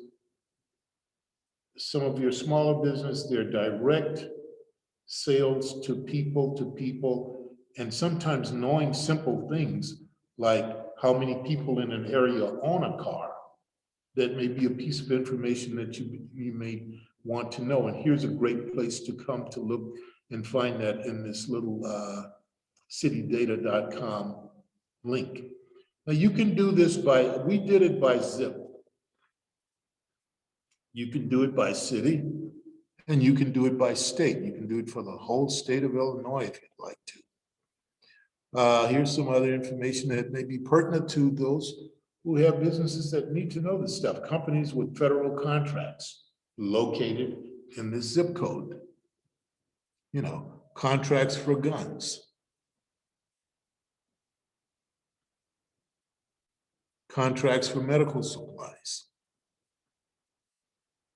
The biggest contracts, I guess, that were awarded in this area were the Department of Veterans Affairs. I find that hard to believe, but I don't know. Maybe it is. And then they'll go through and they'll name some of these companies, et cetera, et cetera. Well, you know, you can look through here and just look at the large amounts of data that's here. Most common names, you know, businesses in the zip code of 60614, Aldi, KFC, Kincaid, Kohl's, Menards, Caribou Coffee, on and on and on and on and on. You've got a great list of well-known USA brands that are represented here. These are our top brands in the country. And sometimes as a small business owner, you may want to know this type of information because you may want to try to put maybe a product on the shelf in this particular area because, say for instance, I'm an African American, I may have published a little book or something for kindergartners. And it's not impossible to kind of go around to a big brand name store and talk your way into getting 50 copies of your book in a store. I just had a wonderful experience last week. It's during COVID, but we still have people coming to use the library. So I had a Spanish-speaking lady who came in, who was actually older than I was, and she had her grandson with her, and she was wanting to trademark a recipe, a spice recipe that she had created. She was a very wonderful lady, and he did all the talking because her English wasn't that good, but I got him to understand that what they were going to do. There is such a thing as trademarking a recipe, but usually it comes under the area of what do they call it now? The big term is intellectual property. That's the term, yeah, that everyone uses now. I'm sure it is. I just didn't know it. But you know, so I got a lot of paperwork for that. And she's trying to be a small business owner. And the sweetest thing she did, she gave me a copy of the recipe, which that wasn't the right thing to do. Because if I was a diabolical guy, I just would have went home and worked on it. And since I know what I have to do, I could have got the recipe, you know, I copied it in my name or whatever, I don't know. But anyway, you know, there's a lot of things that small business owners come in the library to do. So definitely, I want you to look at citydata.com. There's a couple of other, we'll go through them. We'll go through them quickly here.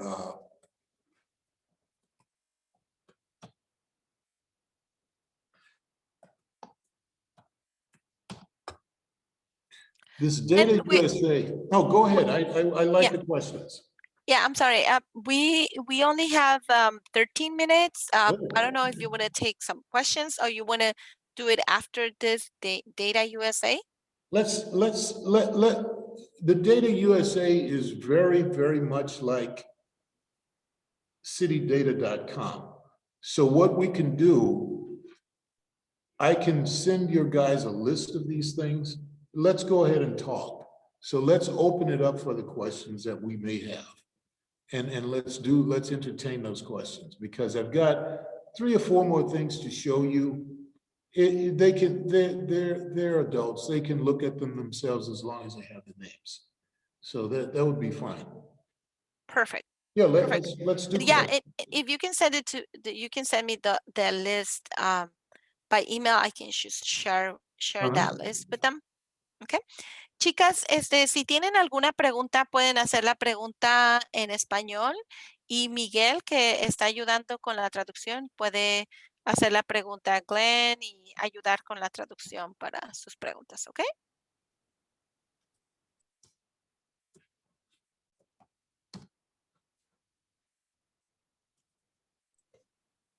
¿Tienen alguna pregunta? Glenn, I think they're thinking about their questions, but here's my first question. Sure. Esta es mi pregunta. I'm going to do the bilingual question, okay? Yeah. Okay, les voy a hacer una pregunta a Glenn, entonces la voy a estar traduciendo yo, okay? My question is this one, Glenn, and I know Miguel is going to do the translation of your answer. My question is, how about those that don't have the Chicago Public Library card? Okay. How can they access to the data that the library has? Mm-hmm.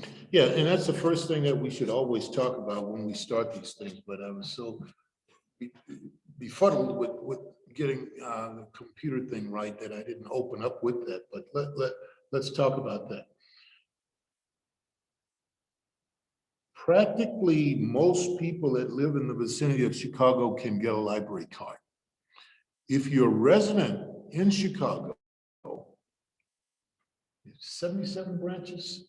I think it's 80. 80. Okay. Yeah, if you're a resident of Chicago, we have 80 branches. And if you walk into any of those branches with some ID, they will mint you a library card, a freshly minted library card right then and there. And it really takes about 15 minutes. 2 forms of ID. Yeah, you'll need 2 forms of ID, and that's it. And you can get a library card. Now, if you happen to live in the collar suburban communities, we have a reciprocal borrowing thing worked out with the other libraries, with our neighboring libraries. Of course, I don't know if Oak Park, Oak Park used to be a little snubby about it, but yeah, okay, Skoki's doing that now. They want only Skokie. Right. Yeah, just about everyone that's a neighboring community, except for Skokie, we can take your Evanston library card and you can apply and get a Chicago Public Library card.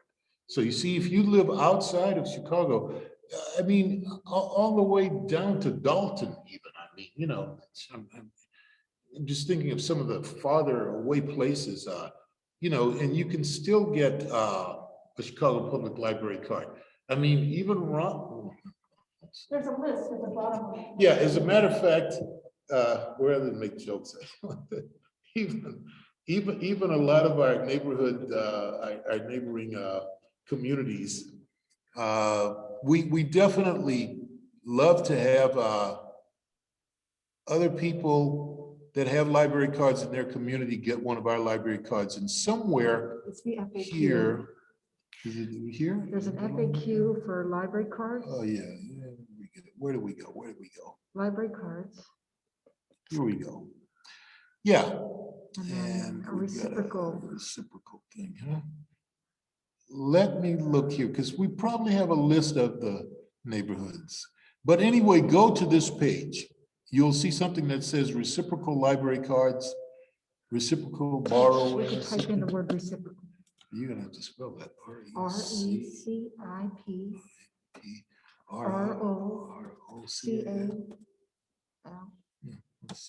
Let's see. Can I get a library card if I don't live in Chicago? And here it is. So you go in here, and what it will do, it will tell you what the procedure is, blah, blah, blah, etc.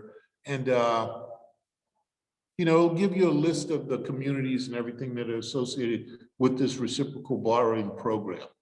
So all of your guys, I'd love for all of them to have a library card and to get a library card if they don't have one already. And you don't have to come downtown to the main library. You can do it in all the neighborhood libraries because that's what we have them as neighborhood libraries for. So you don't have to trek all the way down here. Where we can find a library branch from the homepage. Where is it? At the bottom, isn't it? No, it's browse or click on the homepage at the top. It's The list. maybe it's is it browse something locations? So long. They'll find it. There is a list of locations, Yeah. right, from the top of our screen usually. Yeah, play around with the system and you'll find a list of all the locations. But if you're in your neighborhood, most people will know where their local library is. And if you don't, just kind of go online here to our homepage, and there's a list on here that you can look up. Perfect. So they need to get their local library card and then apply for this. Yeah. If they're outside of Chicago, just show up at one of our libraries with that local library card and some ID, and then our librarians will give them a Chicago Public Library card. Great. They put in the information in the login. Okay. So they can create their login as well, right? Right. That's great. That's Right. great. That's great. Chicas, I'm just going to let them know. Chicas, aquellas que no tienen su tarjeta de la biblioteca de Chicago, yo la verdad no tenía esta información y se me hace increíble y se me hace buenísima y la voy a compartir con todos. Es que si van a poder, por ejemplo, si ustedes tienen su tarjeta de la biblioteca local, pueden llevar esa tarjeta a cualquiera de las bibliotecas de la ciudad de Chicago y ahí pueden obtener su tarjeta, el CPL card, la pueden obtener ahí y entonces ustedes pueden crear una cuenta en la página de internet, en el portal de Chicago Public Library, el chippublic.org, y ahí ustedes pueden crear su cuenta y accesar a las bases de datos. Okay. Quería que quede esto muy claro porque algunas personas ya me habían preguntado, entonces esto es para que quede claro que sí van a poder hacerlo. Ok, thank you. ¿Tienen alguna otra pregunta, chicas? Ahorita es el momento de preguntar porque solamente tenemos unos cuantos minutitos. Hagan su pregunta ahorita, por favor. Miss Alejandra, I saw one of the questions. I'm not sure if I'm saying it correctly, but it says, what happens if you don't have, Mr. Glenn mentioned a form of ID. I think the question was if somebody doesn't have a specific form of ID, how they can obtain a card. I'm just trying to see where I saw that question. Right. Well, I mean, you're going to have ID. I don't know what the procedure is. A piece of mail would help. Okay. Apparently, you can use mail that has been addressed to you where you live.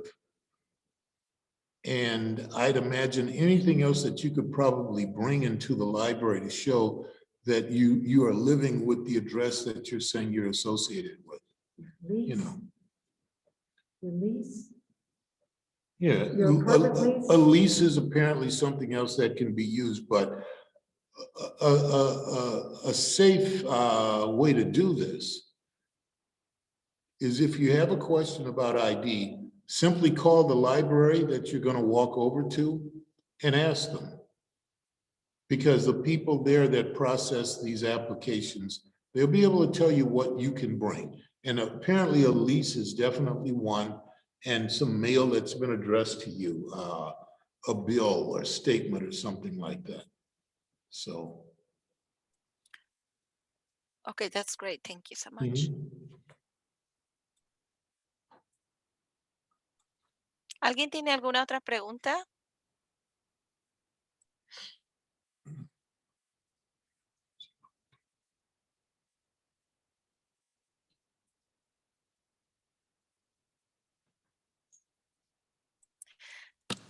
It looks like the information is clear because no one is asking. I don't think. Yeah, I don't see any question on the chat, and no one is unmuting.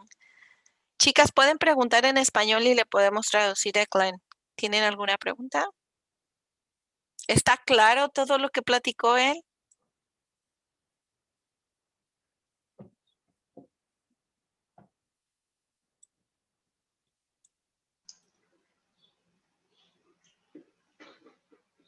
To me, it was clear. Thank you.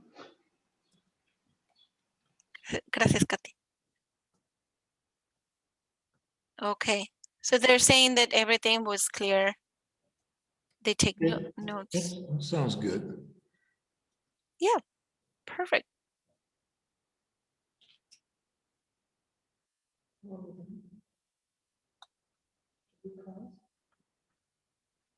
Yeah, let them ask. Okay. Hey, Alejandra, Yes. how many people do we have?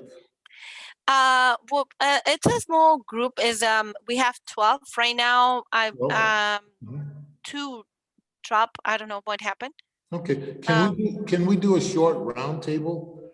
And they can just simply tell me what they do or what their prospective businesses are or what their businesses are if they have one. I just like to know when I'm in front of people, and I'm used to doing these classes in front of people, and it makes it more lively, but still I'd like to I'm just interested in what they're gonna try and do. You know, sure. Yeah, and they can be short. They don't have to be long. I'm not writing it down or anything. I just like to know, what people are trying to do. Sure. I just wanna make sure that that it's fine with you, because I talked to Miguel. He still has a little time, but I know that the library hired him from 9:30 to 11:30. So just want to make sure if you're okay with that, and if Miguel is okay with that, we can. That's okay. It's okay with me. Okay. Yeah. Perfect. Chicas, si quieren por favor presentarse, Miguel nos va a hacer el favor de hacer la traducción, o si se sienten cómodas en hacerla en inglés, hacen una presentación rápida, su nombre y qué es el negocio que ustedes están tratando de abrir o ya abrieron. Katy, ¿quieres ser la primera? Okay. Thank you so much for the presentation. It was very, very clear.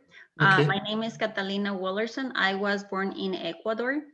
And I'm the owner of La Rosa Eternal, which is a boutique of luxury flower arrangements that has been cut. Those are flowers that has been cut on the perfect time, allowing them to go to a preservation process with ecological oils and magical colors. And so my flowers last up to 3 years. Wow. And yeah, I have an online boutique only. I started on November, and because of the pandemic, I haven't been able to open my physical store. So now that things are getting better, I'm working very hard on opening my first store sometime soon. Well, good luck with everything. I mean, you know, and definitely if you need further assistance, definitely we want you to come into the library. And also, you can always, Alejandra, I would like you to send out to your group my email and Bill Teichert's email. You know, you may not Sure. be. So, you know, whenever they need to talk, they can email us and we can talk to them. You know. Oh, Perfect. Thank you so much.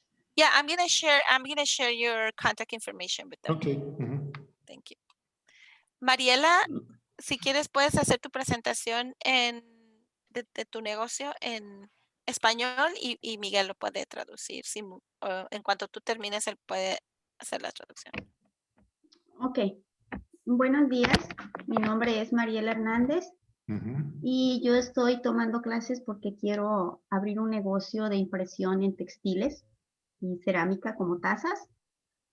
Y pues nada, eso es todo. Gracias, Mariela.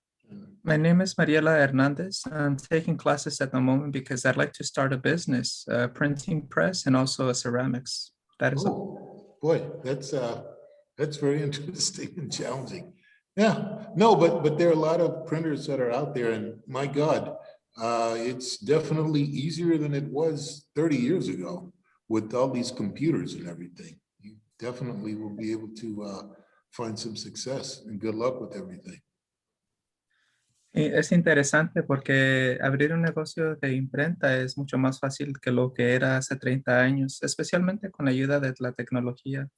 Pero te deseo éxito y buena suerte. Thank you so much. La siguiente que veo aquí, Vero Campos, ¿quieres hacer tu presentación? Presentarte qué es lo que haces, Veronica? por favor. Verónica Campos.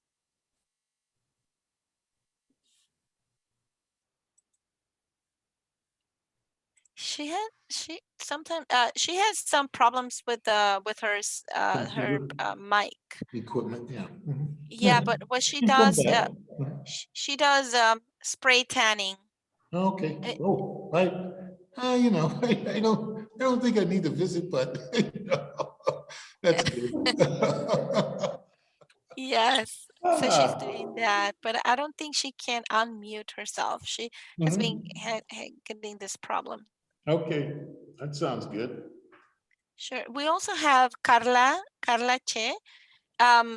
She can't talk right now because she's with her in her house. Her husband has meetings, and she can talk right now, but she's gonna type what she does, and Miguel can. Is it okay, Miguel? And you can present her. Ok, Carla, si quieres escribe a Miguel o escribe en el chat lo que quieres que Miguel presente de ti mientras le damos chance a Janet que haga su presentación. Janet, si quieres haz tu presentación mientras Carla escribe en el chat qué es lo que quiere presentar, cómo se quiere presentar con Glenn.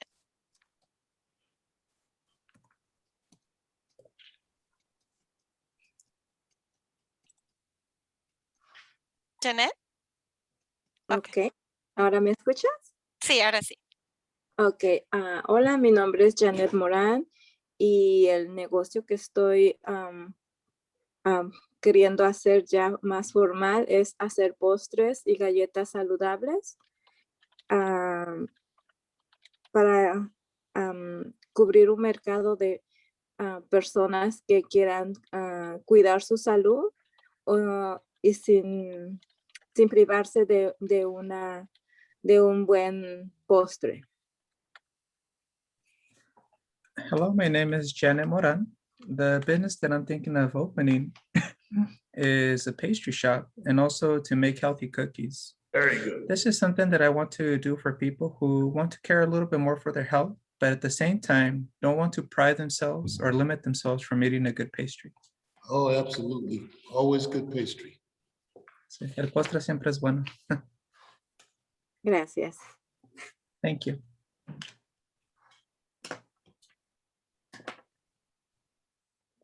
Ok. Erika, te puedes ir presentando mientras Carla pone en el chat a Miguel lo de ella. Si quieres, Erika, preséntate.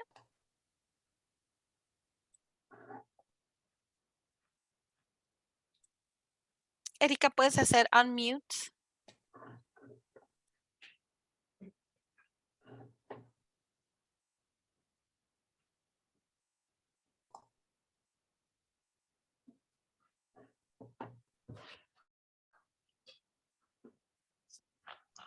María Elena Román, si quieres, preséntate tú mientras. Sí, está bien. Gracias. Mi nombre es María Elena. Yo empecé trabajando con mis jefes que tienen su restaurante hace 27 años. Tengo 27 años trabajando con ellos y empecé desde que ellos empezaron con su pequeño restaurante y ahora ellos tuvieron la oportunidad de abrir 3. Y lo que estoy haciendo con ellos, ahora quiero hacerlo para mí misma, abriendo mi propio lugar. Y por eso estoy en esta clase, para aprender todo lo que no sé, porque yo sé cómo correr una cocina, sé cómo cocinar. Y estoy aquí para aprender todo lo que me necesito. Y hoy fue bien importante la clase porque no sé nada de cómo hacer un estudio del área, ver en qué área va a ser una buena área para ponerlo y estoy por eso aquí en esta clase también. Gracias.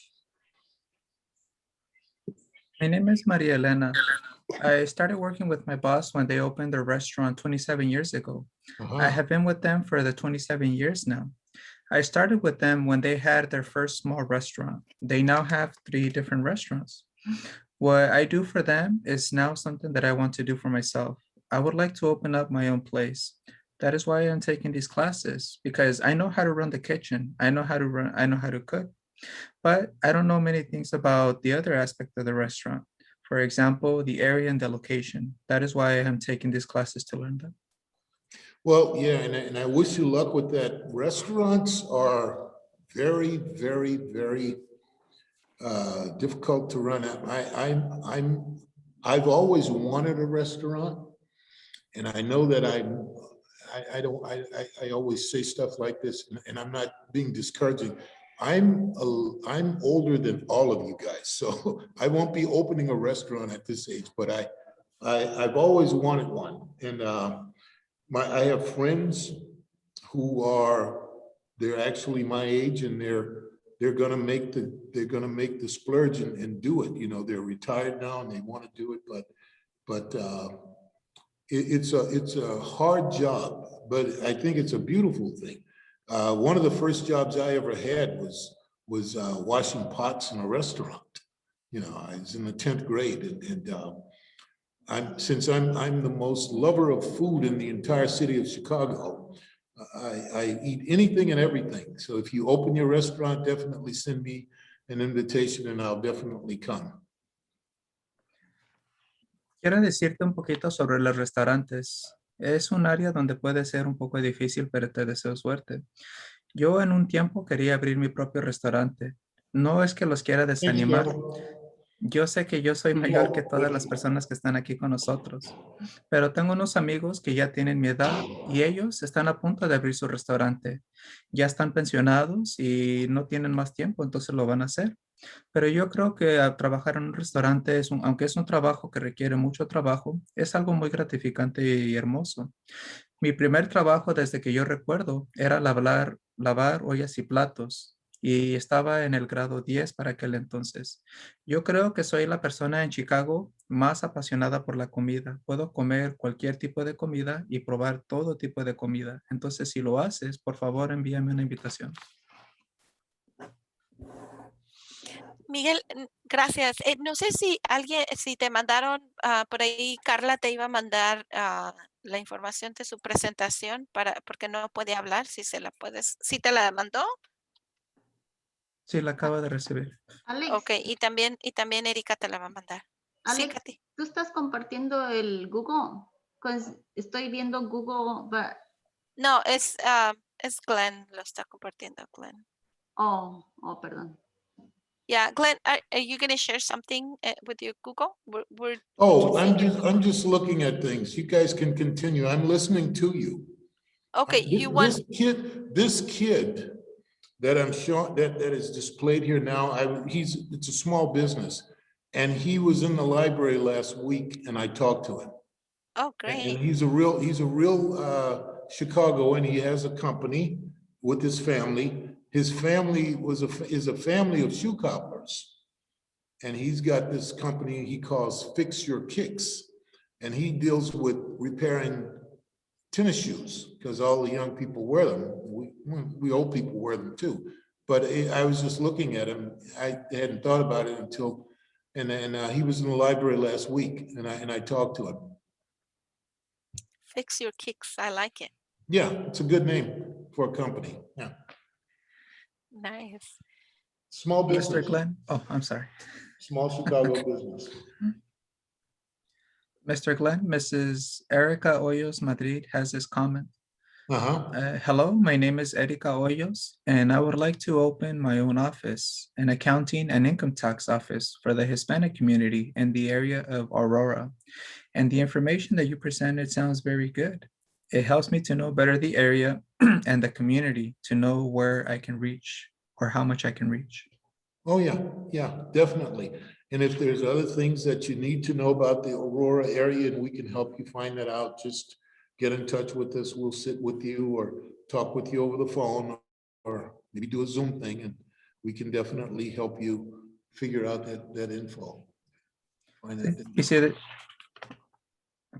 Y si desea saber más información sobre el área de Aurora, por favor, comuníquese con nosotros. Podemos platicar en persona, por teléfono o hacer una videollamada por Zoom y con gusto te podemos dar esta información. And then there's another comment, Mr. Glenn, from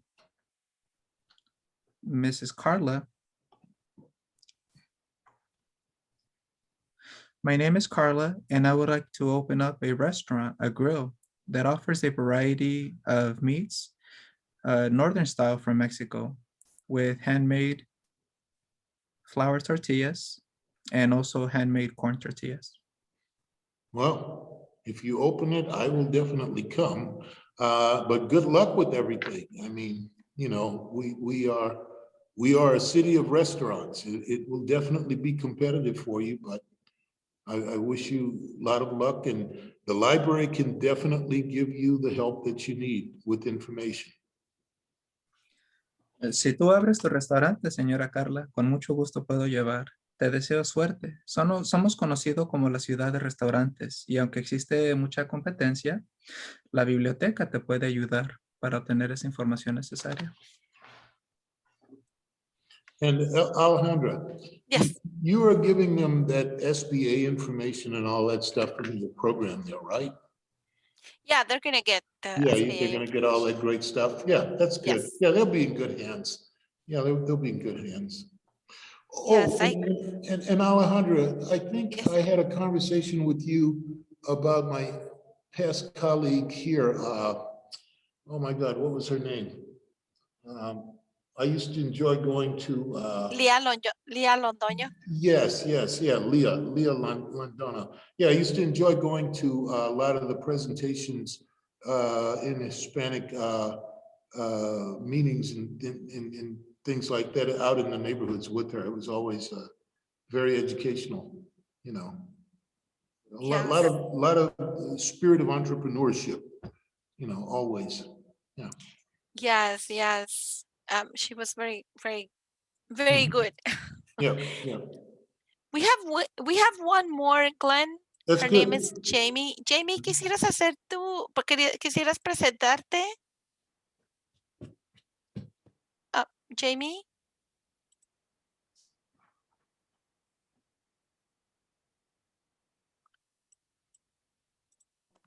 Buenos días. Hola, Jamie. Buenos días. Mi nombre es Jamie y estoy emprendiendo un nuevo negocio en brindar tranquilidad a las personas, proveyendo suministros de limpieza industrial. Mis productos son líderes en tecnología innovadora que protegen a las personas y el medio ambiente a través de soluciones ecológicas y también pues ofrecemos insumos desechables como productos de papel y algunas otras cosas para mantenimiento de las instalaciones de cualquier empresa o ya sea negocio o algún edificio. En este momento le estoy dando identidad pues a mi negocio y estoy haciendo algunos pasos para establecerlo en un futuro. Gracias, Jamie. Glenn, Miguel had to disconnect, so I'm going to That's be the good. translator. That's good. That's good. So Jamie, Jamie is working on giving her forming her business. She's going to sell cleaning supplies Okay. to businesses, and also we were talking about some direct clients, and she's going to use this. She's going to sell those products that are going to be eco-friendly. So yeah, she's going to be selling this to wholesale and I think retail as well. Okay. Well, good luck with everything. And of course, if you need further information, if you want to, find a list of suppliers, manufacturers, we can definitely help you dig through things. We've got a lot of directories here, Thank you. Jamie, Glenn está diciendo que lo puedes contactar, que puedes, la biblioteca tiene lista de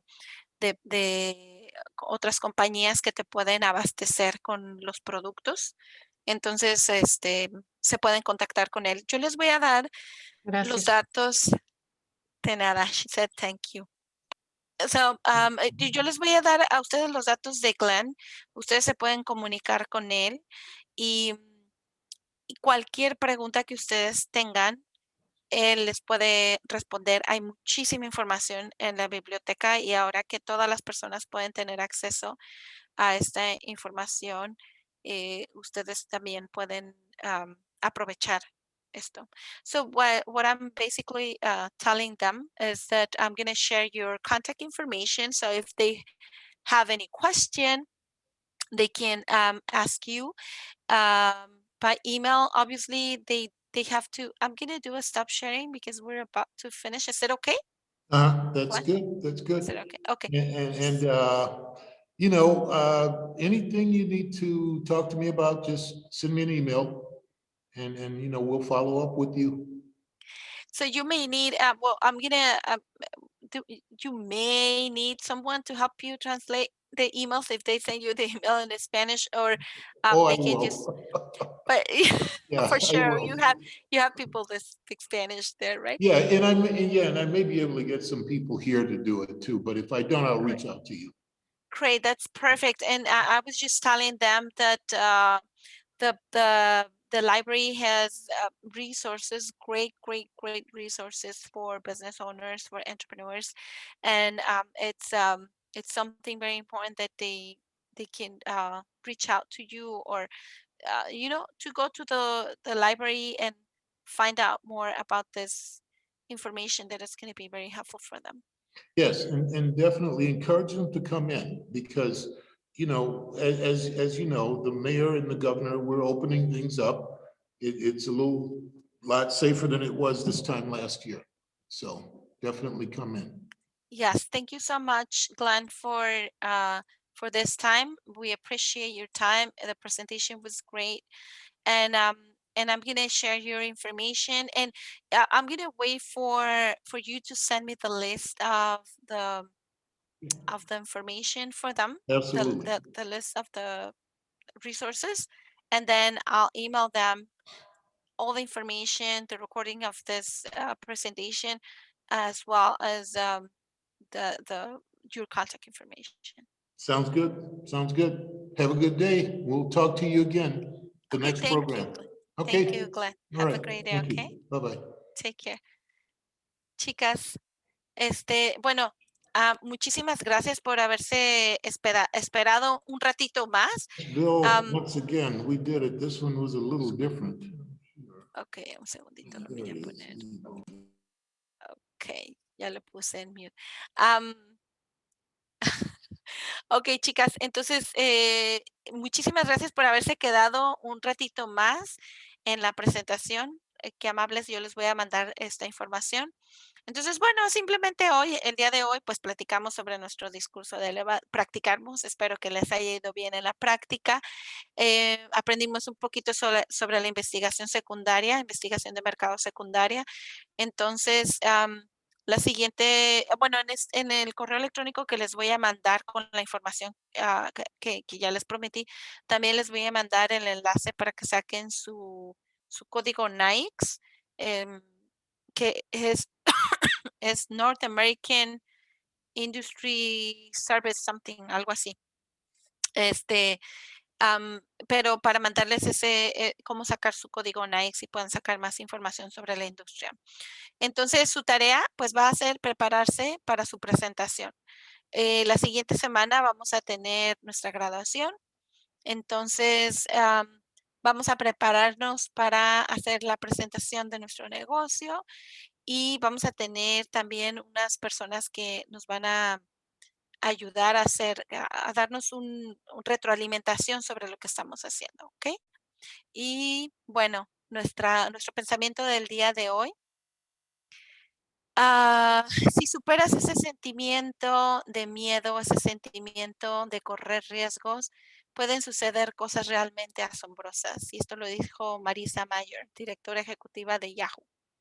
Así que no hay que tener miedo, incluso hablar, chicas, ¿eh? Ya estoy viendo que les da miedo hablar. Tienen que hacer preguntas, tienen que participar. Bueno, yo sé que algunas de ustedes no pueden por diferentes razones, el micrófono no está funcionando o no pueden hablar ahorita, pero pierdan el miedo, por favor, hagan sus entrevistas, ¿ok? Y vamos a seguir en contacto. Les voy a mandar ese correo electrónico con la información que me dé Glenn. Y pues muchas gracias. Les mando un abrazo muy grande, que tengan una hermosa semana y seguimos en contacto, ¿ok? Cuídense mucho. Una última pregunta. Sí. Vero quedó de enviarnos la hoja en la que íbamos a llevar los gastos por mes, me parece, pero no sé si solo a mí no me llegó o no nos la compartió. No, a mí tampoco me llegó. Sorry, disculpa. No, está bien. Y gracias por dejarnos saber. Gracias por avisarnos, Mariela. Yo me voy a comunicar ahorita con Vero y le voy a preguntar porque yo compartí con ella toda la información, todos los correos electrónicos. Entonces, a lo mejor tenía muchas citas, perdón. A lo mejor ella tenía muchas citas y no pudo comunicarse con ustedes, mandarles el correo electrónico, pero yo ahorita me comunico con ella, le mando un mensaje y le digo que están esperando la información. Gracias, Ale, que tengan bonito día. Gracias, igualmente. Alejandra, bien rapidito, yo te mandé un elevator speech que lo traté de cambiar un poquito. Nada más me mandas un correo para decirme si lo leíste y qué te parecía. ¿Está mejor ese o el que habíamos trabajado juntas? Sí lo vi, pero lo voy a revisar porque no tuve chance de revisarlo. Lo mandaste el viernes, ¿verdad? Sí, o parece el fin de semana. Sí, en el fin de semana lo mandé, el sábado creo. No estaba el fin de semana, no tuve acceso al internet. Pero yo lo checo y ya te aviso, ¿sale? Sí, gracias, Ale, gracias por todo. De nada, yo cuídense. también, Ale, yo también te mandé unas preguntas que me pediste y no sé si las recibiste o no. ¿También apenas me las mandaste? No, fue desde la semana pasada, el lunes, me parece. Porque nosotros tuvimos una reunión, me las mandaste después de la reunión, ¿verdad? Sí, después de la reunión. Entonces tuvo que haber sido como el miércoles o jueves, yo creo. Yo voy a checar. Ok, muchísimas gracias. Yo checo. Buena semana. Igualmente, porque voy a checar la fecha. Entonces, yo lo checo, ¿ok? Y te las contesto. Ok, muchísimas gracias. Bye. Cuídense, de nada, que estén muy bien. Bye, feliz día.